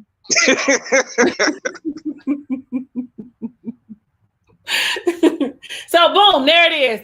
Two people said rays of wisdom. Boom, that's what it is. It's gonna be a sync up. Listen, if you go on there tomorrow, huh? What happened? I said I like that name to play off of the ray of sunshine. I like the name. I do too. Family votes yes. Booed up. Jada. Now I'm gonna have to change my song. No, you keep it Ray of Sunshine. That's my song. We still Ray of Sunshine on this side. Sing it, Jordy. Let me hear, because that's only for the sync up on once a month Fridays. That's for the sync up only. We want to hear you sing Red Sunshine. I feel like a red sunshine. We ready? I feel like a ray of sunshine. Hey. Feel like a ray of sunshine. I need to be recording her one day. I need to have her just send that to me and put some music to the back of it, and then that be my song when I do that little clip, and it say, I feel like a ray of sunshine. You see, I can't sing. Hey, Michelle, but I sing anyway, y'all. Listen, I sing because it makes me feel good. I'm a Virgo. So Virgos like other than Married at First Sight. Huh? What other show this? I said other than Married at First Sight, being that it's getting close to the end, what else you gonna be reviewing? Ready to Love comes back tonight. I am reviewing Snowfall. I don't know. I'm from LA. I don't know if y'all watch Snowfall. J-Dub, that's my dude. He watched Snowfall. It'd be only like 5 of us watching it, but it's cool. I heard my cousin told me to watch it, but I ain't check it out yet. I said my cousin told me about it. Yeah, you gotta watch Snowfall. It's the shit. You know, it's about the drug game in the 80s, how it started, how the CIA Rick Ross era. drugs and gangs into the LA community, and then it talks about how it spread across the nation. That's where we are now. They're going into Little Rock. Excuse me, I have not watched episode 7 yet. So I'm gonna watch it. Look at Nikki. Nikki say, yep, love your Snowfall reviews. Okay, listen. Y'all better listen. Oh, did you hear me when I just said it? I'm gonna speak on it. They the shit. It's about drugs and money. Yeah. You know what? I got something to ask you. Mm-hmm. I've been seeing everybody talk about the Derek Jackson situation with his wife. And that's like the big thing. I find it interesting, right? I got laughed. I just want to know what everybody thinks, because I understand he messed up and he did what he did to his wife and he's wrong. But I also know he was a panderer to women, to me, at least in my opinion. He pandered to women. So I was kind of surprised everybody been on his head, being that he's such a panderer. So what do you think about the situation?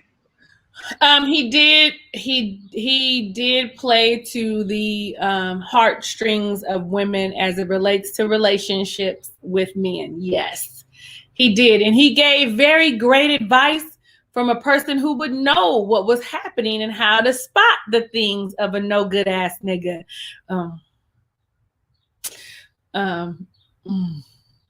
That I didn't mean. I meant what I said. So he was coming from experience. I'm not going to negate any of the information that he provided. I think that what he shared was great. The way that he treats his wife, or the way he treated his wife, and the relationship that he has with his wife, that's another story altogether. Like, I'm not in that marriage. Look, and I'm all for if she feels like she wants to forgive him and move forward with their relationship. God bless her.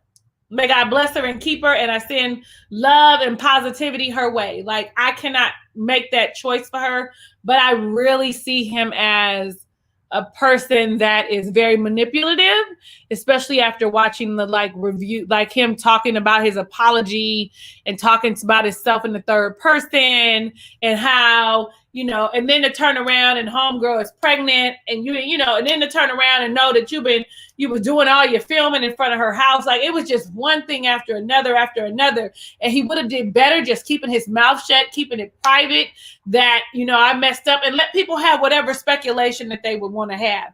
If my wife loves me and accepts me, and she wants to take me back and be with me, because women do it all the time, I don't fault her for that. If you love him and you want to make it work and you feel like he's changed, baby, that's your prerogative. It is not for me to judge you or pass judgment on your decision. I don't know what goes on. I don't know what he contributes. I don't know what he's providing for you. But what I would have wished is that he would have shut his fucking mouth, because all he did was make shit worse. Like, all he had to do was just be quiet. Just be quiet. You don't have to go on here and I made a mistake and and hold her hand. Like, you didn't have to do none of that. All of that could have just been Y'all do it because eventually everything fades out. I mean, you think about Kevin Hart cheating on his wife and the tape and all of the stuff this happened and all these people that cheat on their wives and shit. It fades out eventually. Just let it talk. The only thing with him is a little different. Only that just with that only problem. I'm sorry for cutting you. I would just say, could he really let it fade, being that he coaches women? You understand, and how to be in a relationship. See, with Kevin Hart is a comedian, different lane. Yes. But being that he tells women, "Hey, look out for this, don't take that." I think he had to say something. I don't think he would have just been able to let it go by without messing up his brand. He could have just, because the person you offended. Yeah, I get that we are your audience and we are who you made money off of. But the person you offended most was your wife.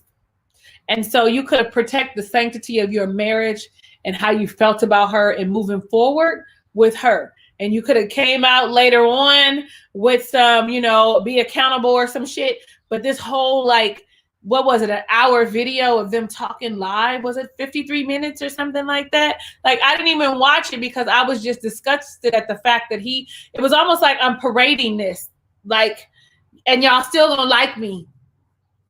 And to find out, he a little man too. He a little man. He might be muscular, but he a little man.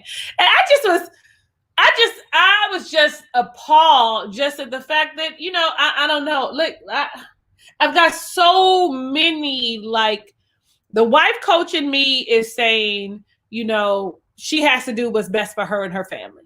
And I don't fault her for taking him back. If he's moving toward being a better person and he's showing you that he's making these changes and you've set these expectations and boundaries and you're going to stick to your non-negotiables, then so be it. I can't tell you. That's the wife coaching me saying you have to do what's best for you, but make sure that it is good for you, is healthy. You know what I'm saying? It's successful. You have to know what's best for you. But then the hood person in me says she should have knocked a bottle upside his head and been like, you got me fucked up. That's what we should have seen when the lady started coming out with being pregnant and the baby, and he was in front of the house. She should have recorded and got her a charge. That's the hood part of me saying. Wait a minute, he got a baby on the way? Mm-hmm. Oh, I didn't know that. Mm-hmm. Mm-hmm. Mm-hmm. And he has a current mistress. And a current one. Mm-hmm. He had several mistresses. No, several, not just one.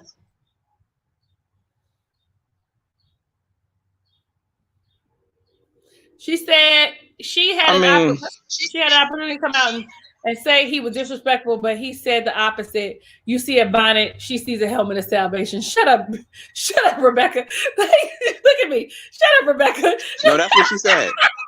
She did say that. Listen, but it's Rebecca, not even right? She did say that. She was like, "You see a bonnet, I see a helmet of salvation." I was like, "Okay, yeah, okay, girl, right, yeah." But it was a beret. She had on a beret on her head. She had no bonnet, but nevertheless, it was a hot ass mess. I don't knock her for staying. I'll make it quick. Jody. I don't knock her for staying. I actually saw another video with another YouTuber, except it was Flip. The wife cheated on her husband, and they did a video together. He holding her hand, and he stayed.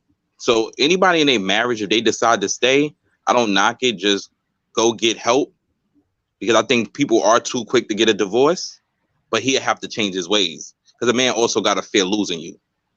Listen, you're so right. And then when we think about the flip, when you think about a flip, a woman cheating on a man, men cannot handle, let me not say men in general, most men cannot handle finding out that their wife was sleeping with someone else.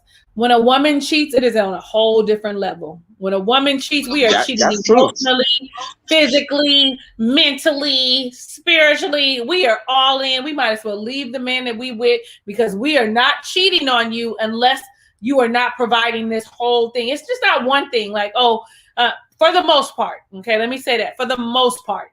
But it's not just sexual.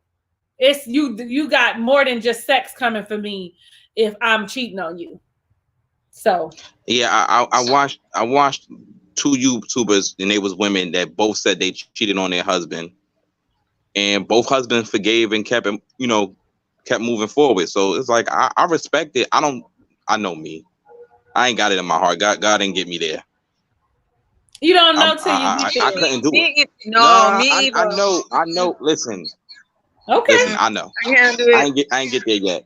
I'm the type, if you could have cheated or could have slept with something, like, cause I'm gonna keep thinking about it, cause I'm gonna be in my head. I'm like, oh, she gave him head like she gave me head. Oh, she did this, that, and that. I be in my head too much. Like so it's like it's not gonna work. Yeah, God had to do something to me to fix that in me. Yeah, see, that's my deal breaker. I can't, and I left, and the funny thing is, I get blamed for leaving my relationship with my husband for him cheating, like, but it was not even like it was a one and done situation. It was, I'm building a relationship with my ex because that's my life, and also I'm having sex with this girl that I'm telling you is my friend, and having her come to the group Sunday dinners that we have every Sunday while you cook for my mistress, while she sits next to you eating off of my good china. Don't even get me started. But listen, let me tell you what it is about cheating. It's not even the cheating that's the problem. It's the dishonesty that it is. Yes, exactly. It is the dishonesty. Because if you look at people who are in like polyamory relationships, let's just say open relationships where they're both dating other people, it's an honest, ethical thing that they're doing. So it's the dishonesty when it comes to, I feel like when it comes to people who are married and they're cheating, you're lying to me. It's not the fact that you stepped out on me. It's the fact that you lied to me about what the fuck you were doing. See, listen, did you hear how that came? That felt like it came from my core. And the crazy part is, for my situation, is the reaction to your reaction of the situation, right? Calling me crazy for finding out, or calling me crazy. That's a problem. Calling me crazy because I chose to leave and not stay. Like, literally was like, it sucks that you found out, but I didn't think you would leave. No, I'm leaving. No, I literally said that was a deal breaker. I said it was a deal breaker. I said come on now. No, I'm not staying. Are you kidding? Right, what are you going to say, Chris? I said a lot of men don't feel their woman to leave, or if they leave, they feel like they'll be able to get her back. But most of the time, we don't think y'all gonna find out. Guys, when guys cheat, one, it ain't 9 times out of 10, it is not on no emotional connection. It's because we just want some new, right? Because shorty over there is attractive. You could be the best in the world, the best sex I ever had. That has nothing to do with it. You don't want to hurt your woman, so you don't ever think they're gonna find out. And then when they find out, it's like, oh damn. But I'm pretty sure your husband didn't think you would ever find out. And the thing is, with my situation, since we're just talking about it, it wasn't even just the cheatation itself. It's the fact that there's family photos with you, the ex, your mom, your sister going out to dinners, going out together. So your whole family knows, and then they're blaming me for leaving. Are you crazy? No. No. I want you to. I just wanted you to do that. I wanted you to do that after. I felt like it should have. Oh, that's not the one I wanted. Wait, hold on, y'all. So Rebecca said, it's the cheating, because even if you call me and tell me you're about to sleep with this hoe, I'm still gonna be mad. No, that's not what I mean, though, Rebecca. Right? That's not what I mean when I say people who are cheating. Is because Rebecca is funny. She is, right? She is. It's they're sneaky, right? It's if I'm cheating, you don't know shit about it, okay? And if I'm telling you about it, that tells me that we have a ethically non-monogamous relationship, that we're having a conversation beforehand. So cheating in itself is something that is dishonest, right? And no, ma'am, you are absolutely right. If a man is going to cheat, he is going to cheat regardless of what you do and who you are. And if you are the most beautiful, with the bombest, most gushiest, most brilliant person in the world, they are going to do what it is that they want to do.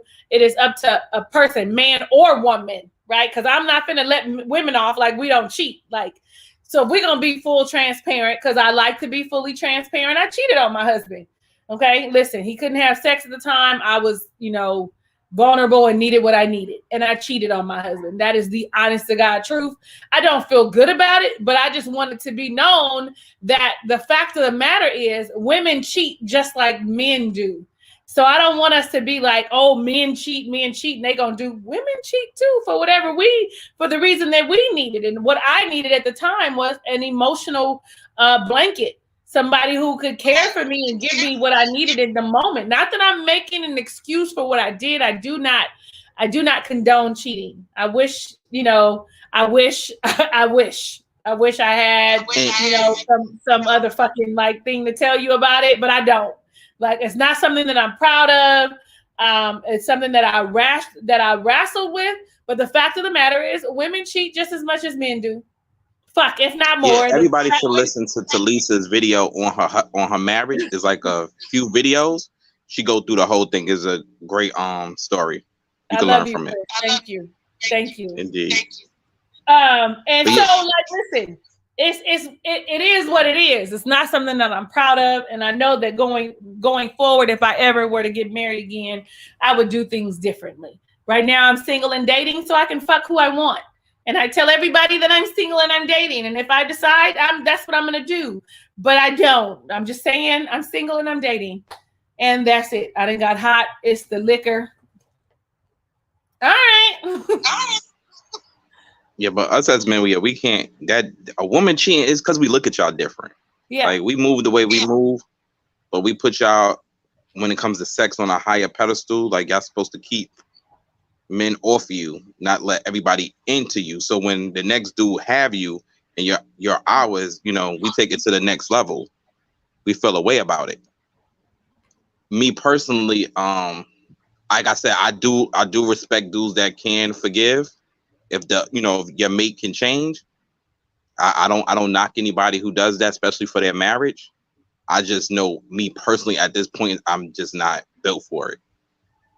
Let's ask the men in the room. Me either, Cliff. It's only me and J-Dub here. Huh? I said, I think it's only me and J-Dub in here. That's the only two y'all got. Listen, and we're going to use y'all, okay? She said men don't cheat for no reason. That's not true. Okay. The reason is we saw Shorty and she looked good. She had a fatty, whatever, and we had the chance to have sex with her. It's not always. Sometimes there is a reason, but a lot of times it's not. We just wanted to be. And as a man, as a woman, I can't speak on that. Thank you for sharing, Cliff. Like, I appreciate you sharing and being honest. And these are the kind of conversations that we're going to have in Rays of Wisdom once a month on Fridays. I'm actually I already have the dates already set up. When we get off of here, okay, maybe not when we get off of here, but Saturday morning, you'll be able to go ahead and sign up. It's a no for me, dog. J-Dub, it's a no for me, dog. It's a no. Good, J-Dub, good. Hey, Devontae, ain't seen you in a while, so look, it's 3 men in here. I don't think Cliff was saying that he was cheating, though, but he just saying that that's what would happen, that men don't necessarily need a reason to cheat. She could have a fatty. Shorty got a fatty. I don't know how the fucking song goes. Well, okay. Not trying to gossip. What we not trying to gossip about? What happened? What we missed? Did you see it? Y'all see it? What we gossiping about?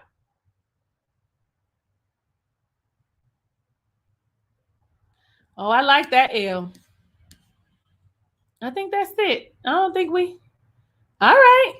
I agree, L, because, like, let me tell you.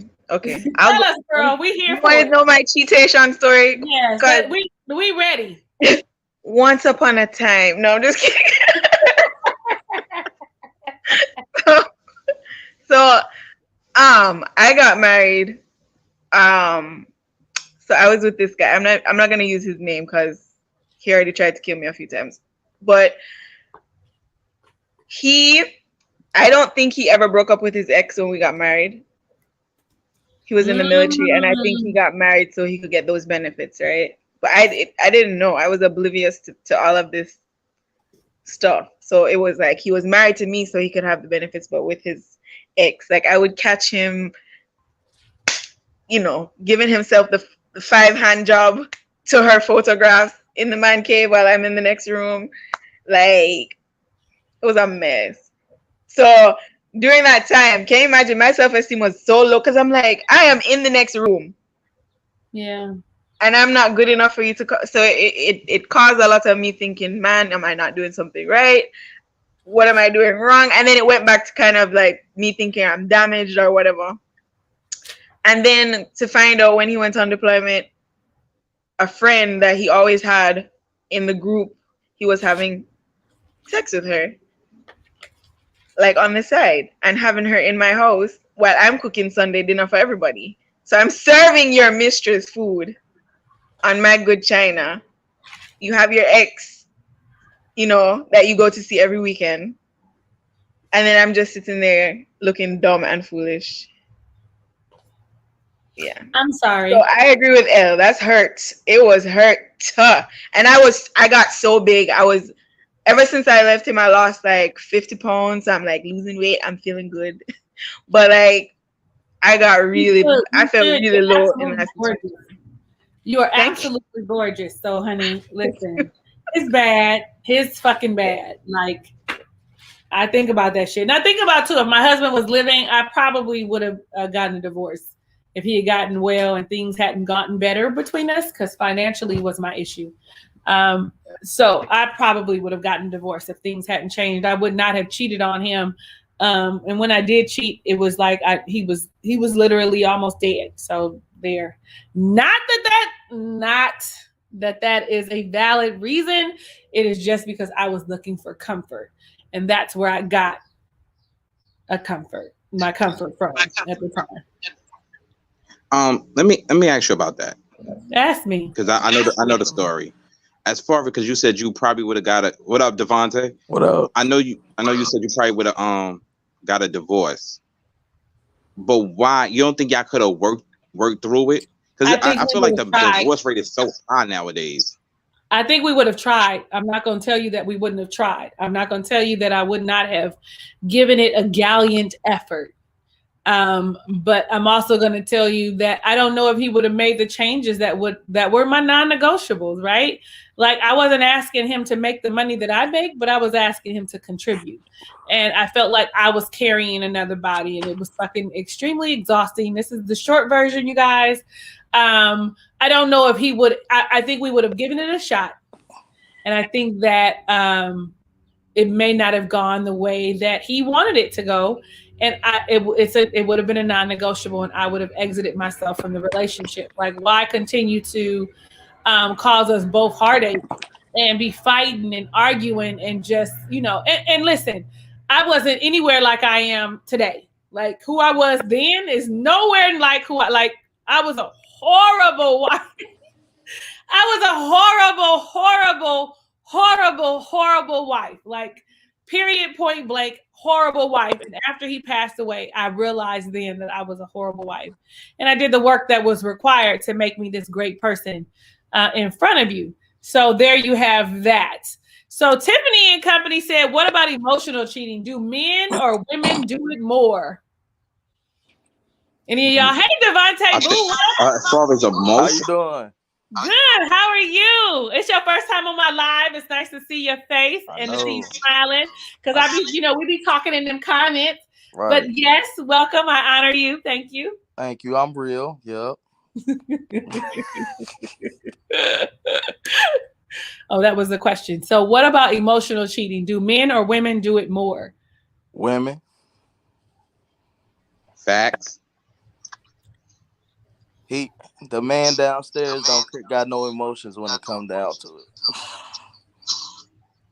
Oh, I don't know if that's true though, Devontae, because dudes be falling in love hella quick. I mean, for me.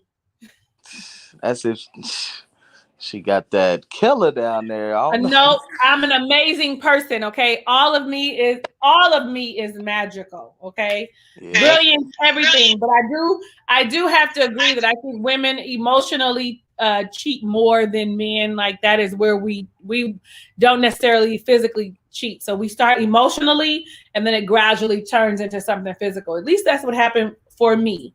So it was someone I knew, and I was stressed out, and we started walking all the time because I needed to get rid of what I was feeling, and he was there, and we were crying, and he was a shoulder to listen.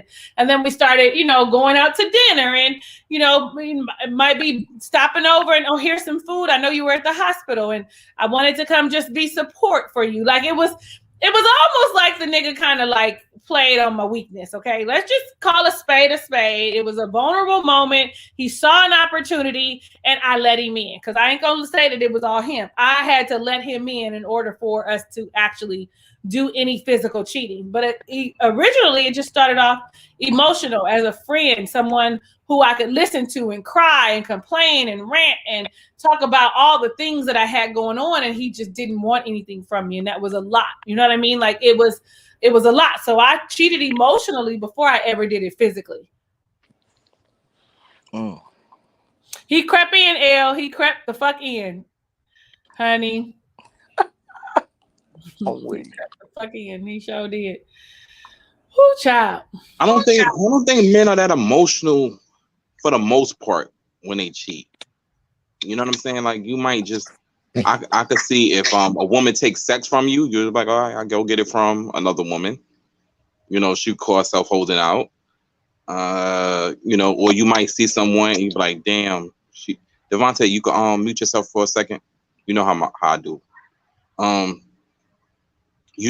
you see a woman, you might, damn, I want to holler at her. But most of the time, it's not that emotional, because a lot of men don't leave their marriage. Like, you know what I'm saying? Because technically, when you cheating, you don't want the other woman.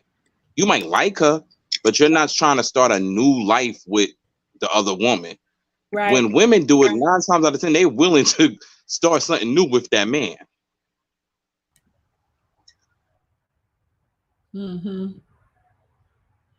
Did you stop talking? You did. I'm sorry. Yeah, I should have said that. Yeah, I'm in agreement though. I'm in agreement, because when a woman cheats, it's almost like we've already got a foot out the door, right? And we're willing to risk it all.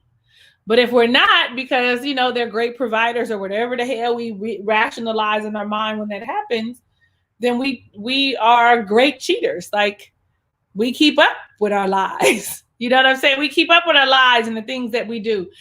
Where men are stupid when they cheat. They get caught up because women are brilliant and we're fucking detectives, and something is off. Oh no, I can feel it in my spirit. Something is off. Our solar plexus, our gut tells us something is off, and we can catch you with no problem.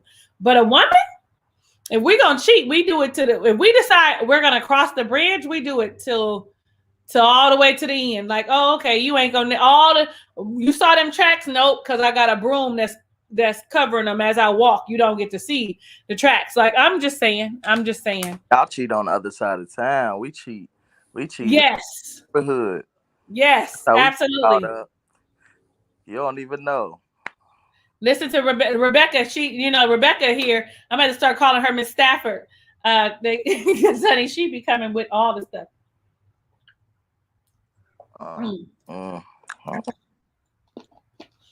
Yeah, you think ahead. You're right, Elle.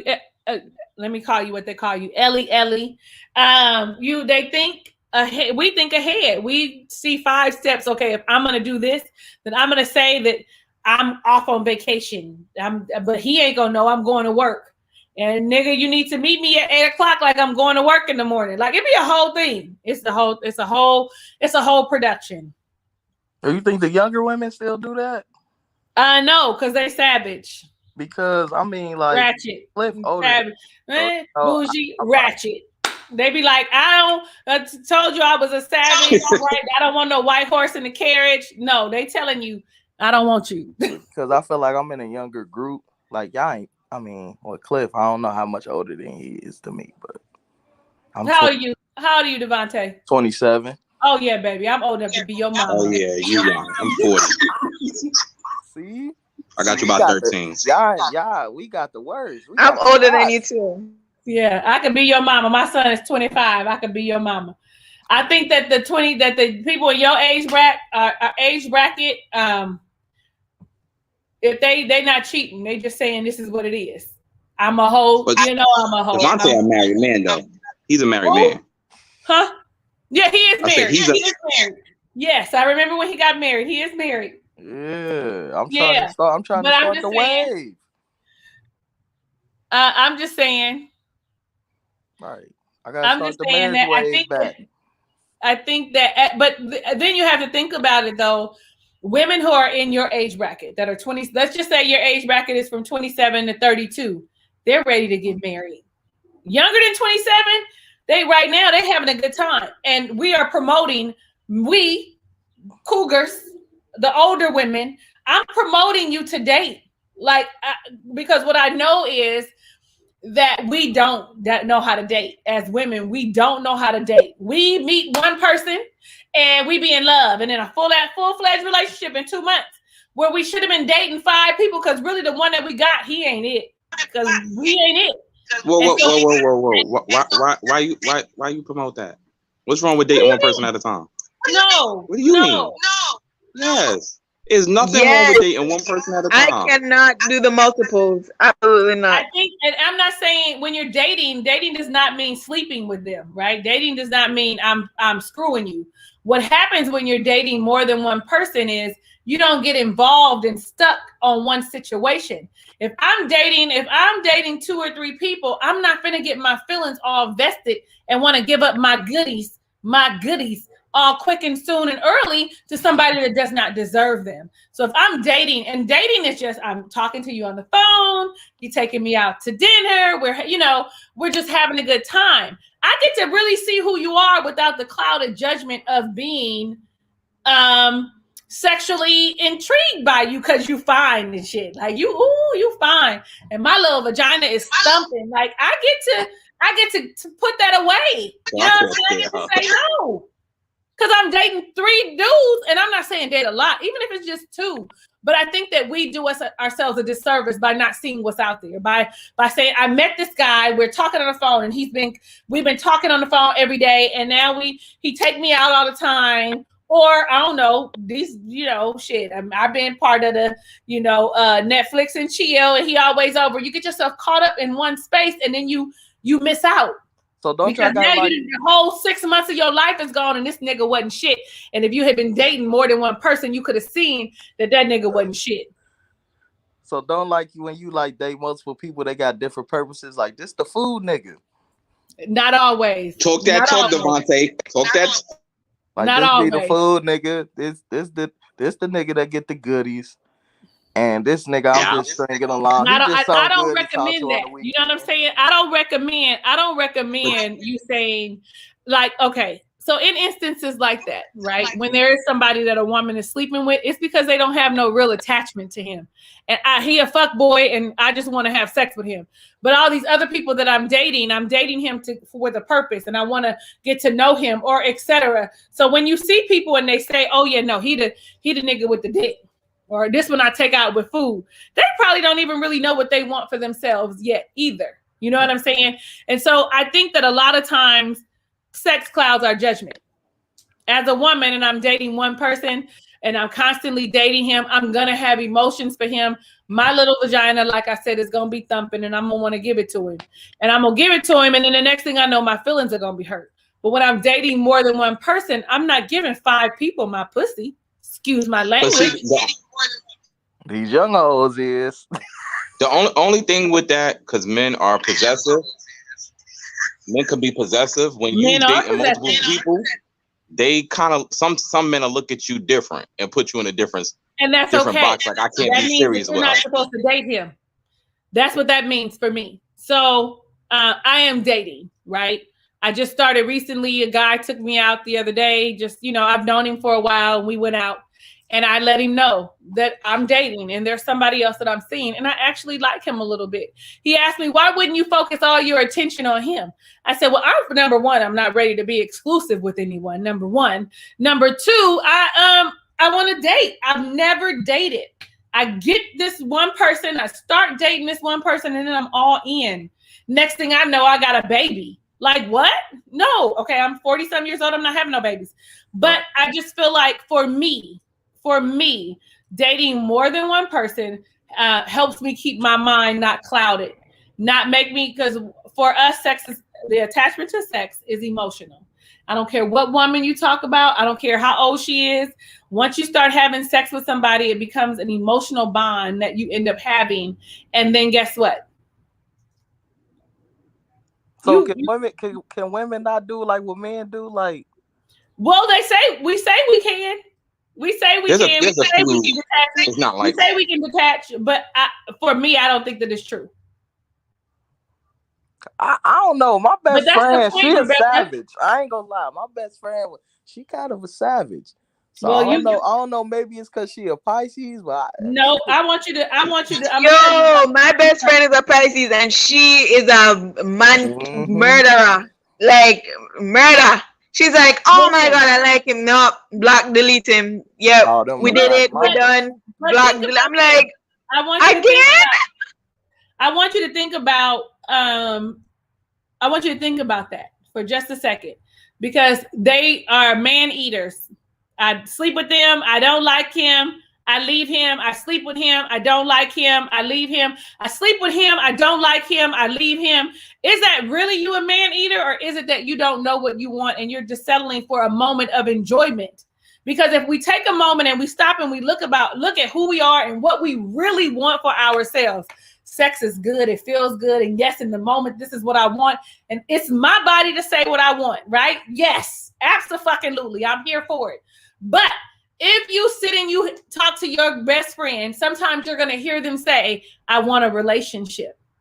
I want someone to be with me in this particular manner. But yeah, in the process, while I'm waiting, I'm a man eater. So if we just stop fucking everybody and you date, and Rebecca said, I can't like more than one person at a time. That's the point. That's the point. If I'm dating you, there is no way I like all of you. That's the point. I can't like all of you. But the one that steps out and does like shit. Say that. What'd you say, Cliff? You really don't think you could like at least two of them? Really two of them? I do. Let's say I do, but my story is different. I'm not ready to share that with y'all yet. But my point being is the fact that you can essentially date a lot of people and not like them, or one of them will stand out and they will have. Let me back up. So you know how we talked about expectations and we talked about boundaries and we talked about non-negotiables.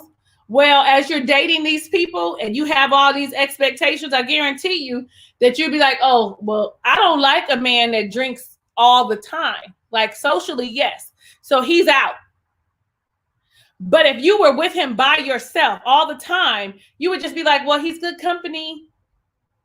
Versus this man, he drinks too much. And this man, oh, he drinks only when we're together and he doesn't be all drunk. You're going to get rid of the one that drink too much. You're going to be like, all right, he out. Because I don't like him. He's doing things that I don't like. Thank you, Eve. I appreciate you. Yes, Elle. I like guys for different reasons. And I not necessarily because one is feeding me, right? The reason I like men are different. The reason I like men are about character, right? And morals and values and characteristics. I like how you treat me and how you're concerned about me. So it's a different thing. I don't give bandwidth to nobody these days, only the homies. Did I say thank you, Eve, already? Rebecca says, I can't detach. And you know what? I can respect that. It is a skill. It's a skill. It's not something that, because innately, right, as a woman, innately, we want to be with one person, right? We want to be in one relationship. Our body says to us, I want to be with just one person. Them old school men live by the for and despair mentality. I'm talking to you, Cliff. I think I'm going to say that the men that are in this room, which are only 3, are very loyal. And if we could have them as a standard, that would be great. But they're not the standard. And so we out here getting our feelings hurt while they're not the standard. You know what I'm saying? We out here mad because they dating 5 women, 4 in the spare. And we only got 1. We out here getting our feelings hurt. But this is just my thought.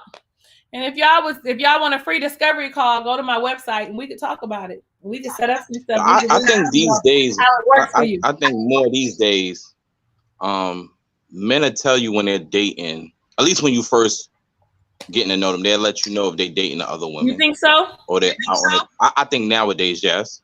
Okay. What age You don't think bracket? so? Devontae? See, but what I get confused about, and that's why I haven't been saying anything, because my dating history or life is completely different than anybody I've ever met or spoken to. Number one, I was born in a different country, and the way my parents raised me was kind of different. I was very sheltered, so like the way I view things is a little bit different. So I get confused when people say, "Oh, I'm talking to," or "I'm dating," or I'm like, at what point in the dating someone does it become a committed relationship, or at what point? It's confusing to me. Yeah, That's why I can only date, talk or whatever. I can only deal with one person at a time, and I can see that. I'm not having sex with you unless we're committed. If we're not committed, then we're not going into that road. So Absolutely. I'm not. I just don't understand. Like if I get someone's number, like I'm in a relationship now, so I'm not. I'm committed. Right, no, this is all hypothetical. But All I'm these just people saying, are if I was okay. dating, if I was dating or something, I get your number and then we start talking. It's like I would get confused if we're spending all of our time together, and then I ask you then what is this, and you're like, yeah, we're just talking. I'm like, what? That's confusing to me. Because the type of men I date, I date like African men. I like African men or Jamaican I like a good African. I like a good but African Nigerian. typically within 4 days, they know, like, yo, I like you, everything about you, I like you too. And then they formally propose you to be their girlfriend, right? So for me, I just can't do this one bag of long talking and this one bag of, oh, make we talk for 6 months or let's talk for a year. Talking for a year, like, are you joking? And you don't know by a year if you want me to be your girlfriend? That's weird. Now, to me. Yes, To me. I know I see Devontae making faces, but I'm just saying, to me. Let me tell you something. Let me tell you what I know. I know that a man knows whether or not you are marriage material within a month. They know whether or not they want to marry you within 6 months. It don't take all that. And so when they get to talking about what we just talking, it's true, Cliff. When they just get ready, Devontae's over here nodding, and I've taken. Listen, I'm not saying it never happened, but I don't think that's the norm. I'm not going to say it never happens. Okay, if we can agree to disagree on that one, because the men, and then of course the men that I'm asking are in a different. Maybe I don't know how old you are, Cliff. I know you gave him, and I didn't want to do the math. 40. Oh, okay. Well, we kind of in the same age bracket. So when I'll be 41 this year. So when I ask the men that I know, right, men that I know, exes that I've become friends with, they all kind of have the same kind of, like, they know. Not saying that they're gonna ask you, right? So they know what bucket to put you in. So I meet you, like they meet me, and they know that I'm phenomenal, tutu, and they know that I'm not to be played with, tutu, and that you aren't gonna just be dipping and diving, and we finna be having some fun in the bed, and then you get to dip off and just ghost me or whatever. They know, like, not to say that that's because all of us should be giving off that energy, but they know who they can manipulate, right? So in the first 30 days, I know whether or not, if I'm serious, if the man is serious about what he wants, if he knows I want to progress in a relationship and build something, he knows when the woman that he's dealing with is worthy of that in his eyes, whatever his standards are, and whether in 6 months, whether or not I want to be with her. But that's not what I was talking about. So I mean, sort of it was, but anytime I feel like anytime a man is keep talking about, oh, we just taking it easy, it's no pressure, we just talking, oh, we gonna just see where things go, run for the hills, because he a fuck boy and he just got hoes. And he just want to play. So Jordy, you was right not to know, well, what does he want? What is he talking about? Absolutely. Because for me, look here, me I go see the red flag. Let me tell you right now, the red flag, when we see the red flag. No boyfriend in 5 days. We're gone. No, I mean, okay, I'm exaggerating by saying 5 days, but I'm just saying. Yeah. For me, if it's not going nowhere, for me, if me talk to you and you're like, oh, you know, I just want to kind of see where it go. Make we see. No, you don't have a plan, and I don't need no man with no plan. Like, you sound like you're confused, and you sound like you want a bag of woman. If you want a bag of woman, fine. Take me out of the equation. I love Me when need a maths teacher, me need a maths professor. You don't need me in your equation. So if you don't know what you want, come out of my face and I'm going to find somebody who know what they want. That's all I'm saying.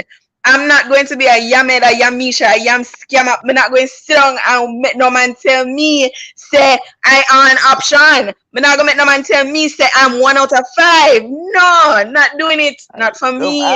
Them African men be scheming, though. They got that way with the words. Listen, Jordy, I love you. When you get to talking patois, I be so in love. Like, talk to me. Let me hear. Yeah, that's probably why them African men stay. It sounds hard to get cussed out in patois. Like, what you just say? Ooh, it's good. Look, we got another man came in the room. One thing I will say. What'd you say, Cliff? Oh, I said another thing. I think with guys, we don't always know. We might like you, but we don't know too much about you. Like, guys are not just going. One thing about men, when we love hard, but we ain't gonna give it to you that easy. So when some dudes say, "Yo, let me see where this go," because they not sure about you and how, you know, is the one stage where you're lovey-dovey or you show that you like me, but then let me see your other side. Are you a rider? Can I depend on you? Are you gonna be there through the hard times? Things of that nature. And I think men are more strategic when they're picking a mate compared to women, in my opinion. I don't know, because I'm not a man, so I'm gonna let you have that. But I am gonna say that I think that it takes men a little longer, because when they get hurt, they don't do the healing work that women do, that is required for when we. I'm not saying all men, Cliff. Don't come for me. I'm just saying that some men. I'm not. I'm just saying that some men don't do the work necessary. Like, women, we heal. Like, we cry, and then we try and figure it out, and then we journaling, and then we talking to our friends. Hell, we going to get some therapy because our heart be broke and we want to heal so we can be healthy. Or we stay in that place and be bitter as fuck. I don't know. It'd be one or the other. You think the women heal in our community? I think, because I feel like in our community, enough don't go for therapy. I think now, I'm going to say now, but before, no, right? When I was in my 20s and in my 30s, early 30s, I would say more so women weren't, Black women would say therapy isn't what? Looking therapy, healing work, shadow work. What am I doing? Now, though, I think it's more acceptable and people are more willing to do it and change, because what we realized is that being upset and bitter is not hurting our new relationship, it's hurting us. Like, I can't heal and move forward and be the best me if I'm still angry about some shit that JJ did to me back in 2016 when he got married. Okay. Like, I thought I was going to be the one, you know what I'm saying? Like, I can't, if I don't heal from that, I'm not going to be good for the new relationship that's budding and on its way. So I think that now, I think a lot of women are realizing that. So if only one of us, so if I'm the one in my 5 group circle that realizes that, and my friend her heart is broken and she's feeling bitter, it's my responsibility to share with her and to make it easy and make it understandable that, first off, when you go see a therapist, if that's what you need to do, they're not judging you. They don't know anything about you. So you can share all you want, versus when you sit with your homegirls who might later be talking about you amongst themselves. You go over to your therapist and you can talk about how the nigga dogged you out and how he was a cheating ass nigga and how you was looking stupid, and then you took him back, and she might be judging you, but you don't know it because that's a therapist or a coach or whatever. So it's a different look. And I think I think now, all I have to say, I think now as Black women, we look at it a little differently than we did maybe, let's say, 10 or 15 years ago. I think therapy is important, and I go not because of nobody. I mean, you heard a snippet of my story earlier. I've been through a lot of stuff like in my life. So for me, it's for me to heal, not necessarily for and it's for me to heal, but also for me to be my best version of myself for somebody that I'm with. Because I don't think it's fair to go in with unloading a bag of baggage on somebody and expecting them to just pick it up. You know, you're looking for support in a partner, but you're not necessarily looking for somebody to pick up all your baggage and carry all your bags with you. You know, like, so I do it for myself to make sure that I'm solid and good and that mentally I don't go crazy, right? Absolutely. So Absolutely. I think it's important. So that's why for me, I make quick decisions when it comes to dating. Like I'll see what I need to see. I'll be like, all right, this not going nowhere. Bye. And they might just stop looking at me like that. Just agree with me and done. No, I'm just kidding. I just want to ask in the chat right now, how many, this is going to help Cliff, how many women are doing healing work for themselves so that they can be, as Jordy said, the best version of themselves? Because that's what it's about. As far as going to therapy, you mean, right? Right, therapy, but healing work, you know, sometimes we have to get to the place of therapy. But healing work could be shadow work, it could be praying, but mainly therapy. So I'm gonna go ahead and raise my hand. If y'all don't know, there's a thing for women that's called Therapy for Black Women on Instagram, and you can find someone in your own local area to get you a therapist, whether it be in person or online. So look, that's already 2 people. Then you count me and Jordy, that's 4. Right. So, I mean, 5, I think now we understand that therapy isn't taboo. We got Marlena saying she's going. It's no longer taboo. Rebecca says, I need one. So I think before, there was a time when it was looked upon that if you went and got therapy, something was wrong with you, you crazy or something. But now we understand that therapy is for us to grow and heal and be better people. I love my therapist. She's helped me come a long way. That's Ellie. That's what y'all call her, Ellie. Yeah. So boom, FAMU chick. Look, we therapize. Look, I'm making up a word, therapizing. It's not a word. That's not a word. One thing I will say though is I just wish there was more therapists like myself, not necessarily who's been through things that I have, but I had a no-lip therapist like Eric, and it wasn't connecting, you know. So I had to keep shopping around till I found somebody who connect, because the last thing you want is to sit down and divulge all your information to somebody who really don't look like they care, you know. It was just yeah. I just wish there was more therapists like me, you know, if that makes sense. It does. Look at, I mean, you already have a therapist, but for people who are having that issue, Therapy for Black Women on Instagram, you go to their link and they'll put in like all the therapists in your cities, and then you click on that, and that link, their name will take you to their bio, and it'll tell you what their experiences are. And hell, they got to do interviews just like we got to do. Like shit, when you go to a job, they got to interview candidates. I'm interviewing. I got questions. Are you able to? Like, you know, you can find women of color therapists. That's very important. My therapist is Black, Caribbean born, raised, and 5 years older than me. She gets me straight. And that's what we be needing too. What's the website, Talisa? What's the name of the? IG is called Therapy for Black Women. I'm sure they got something for, I'm sure if you click this, some of them women is going to take Black men too. Don't think that they won't, okay? I just want y'all to know, because Black men be needing therapy too. Yeah, we do. Queen Stars, she says she do too. Like, it's a big thing. And I, you know, and I recommend it. Like, I'm a coach, right? So a coach really just holds you accountable. We're not therapists. And so I feel like whenever I come across a client who actually needs a therapist, I send them to there. Go find you somebody that can help you. You know, go find you somebody that is willing to hear what you have to say. And I say, if your first visit is not what you thought it would be, there's somebody else. Sometimes you'd be surprised if you ask a friend, who do you see as a therapist? My trainer asked me about my therapist. I told her, oh, this is who I see, but here's this resource in case it doesn't work out for you. Absolutely, Nikki. Absolutely. Okay, we done been on here. How long, y'all? Oh, we done been on 2 hours and 30 minutes. Y'all ain't have one called Therapy for Black Men too. Therapyforblackmen.org. There you go. Look at that. There you go. We definitely I think that this was, though we started off talking about Married at First Sight, I think that this was very enlightening.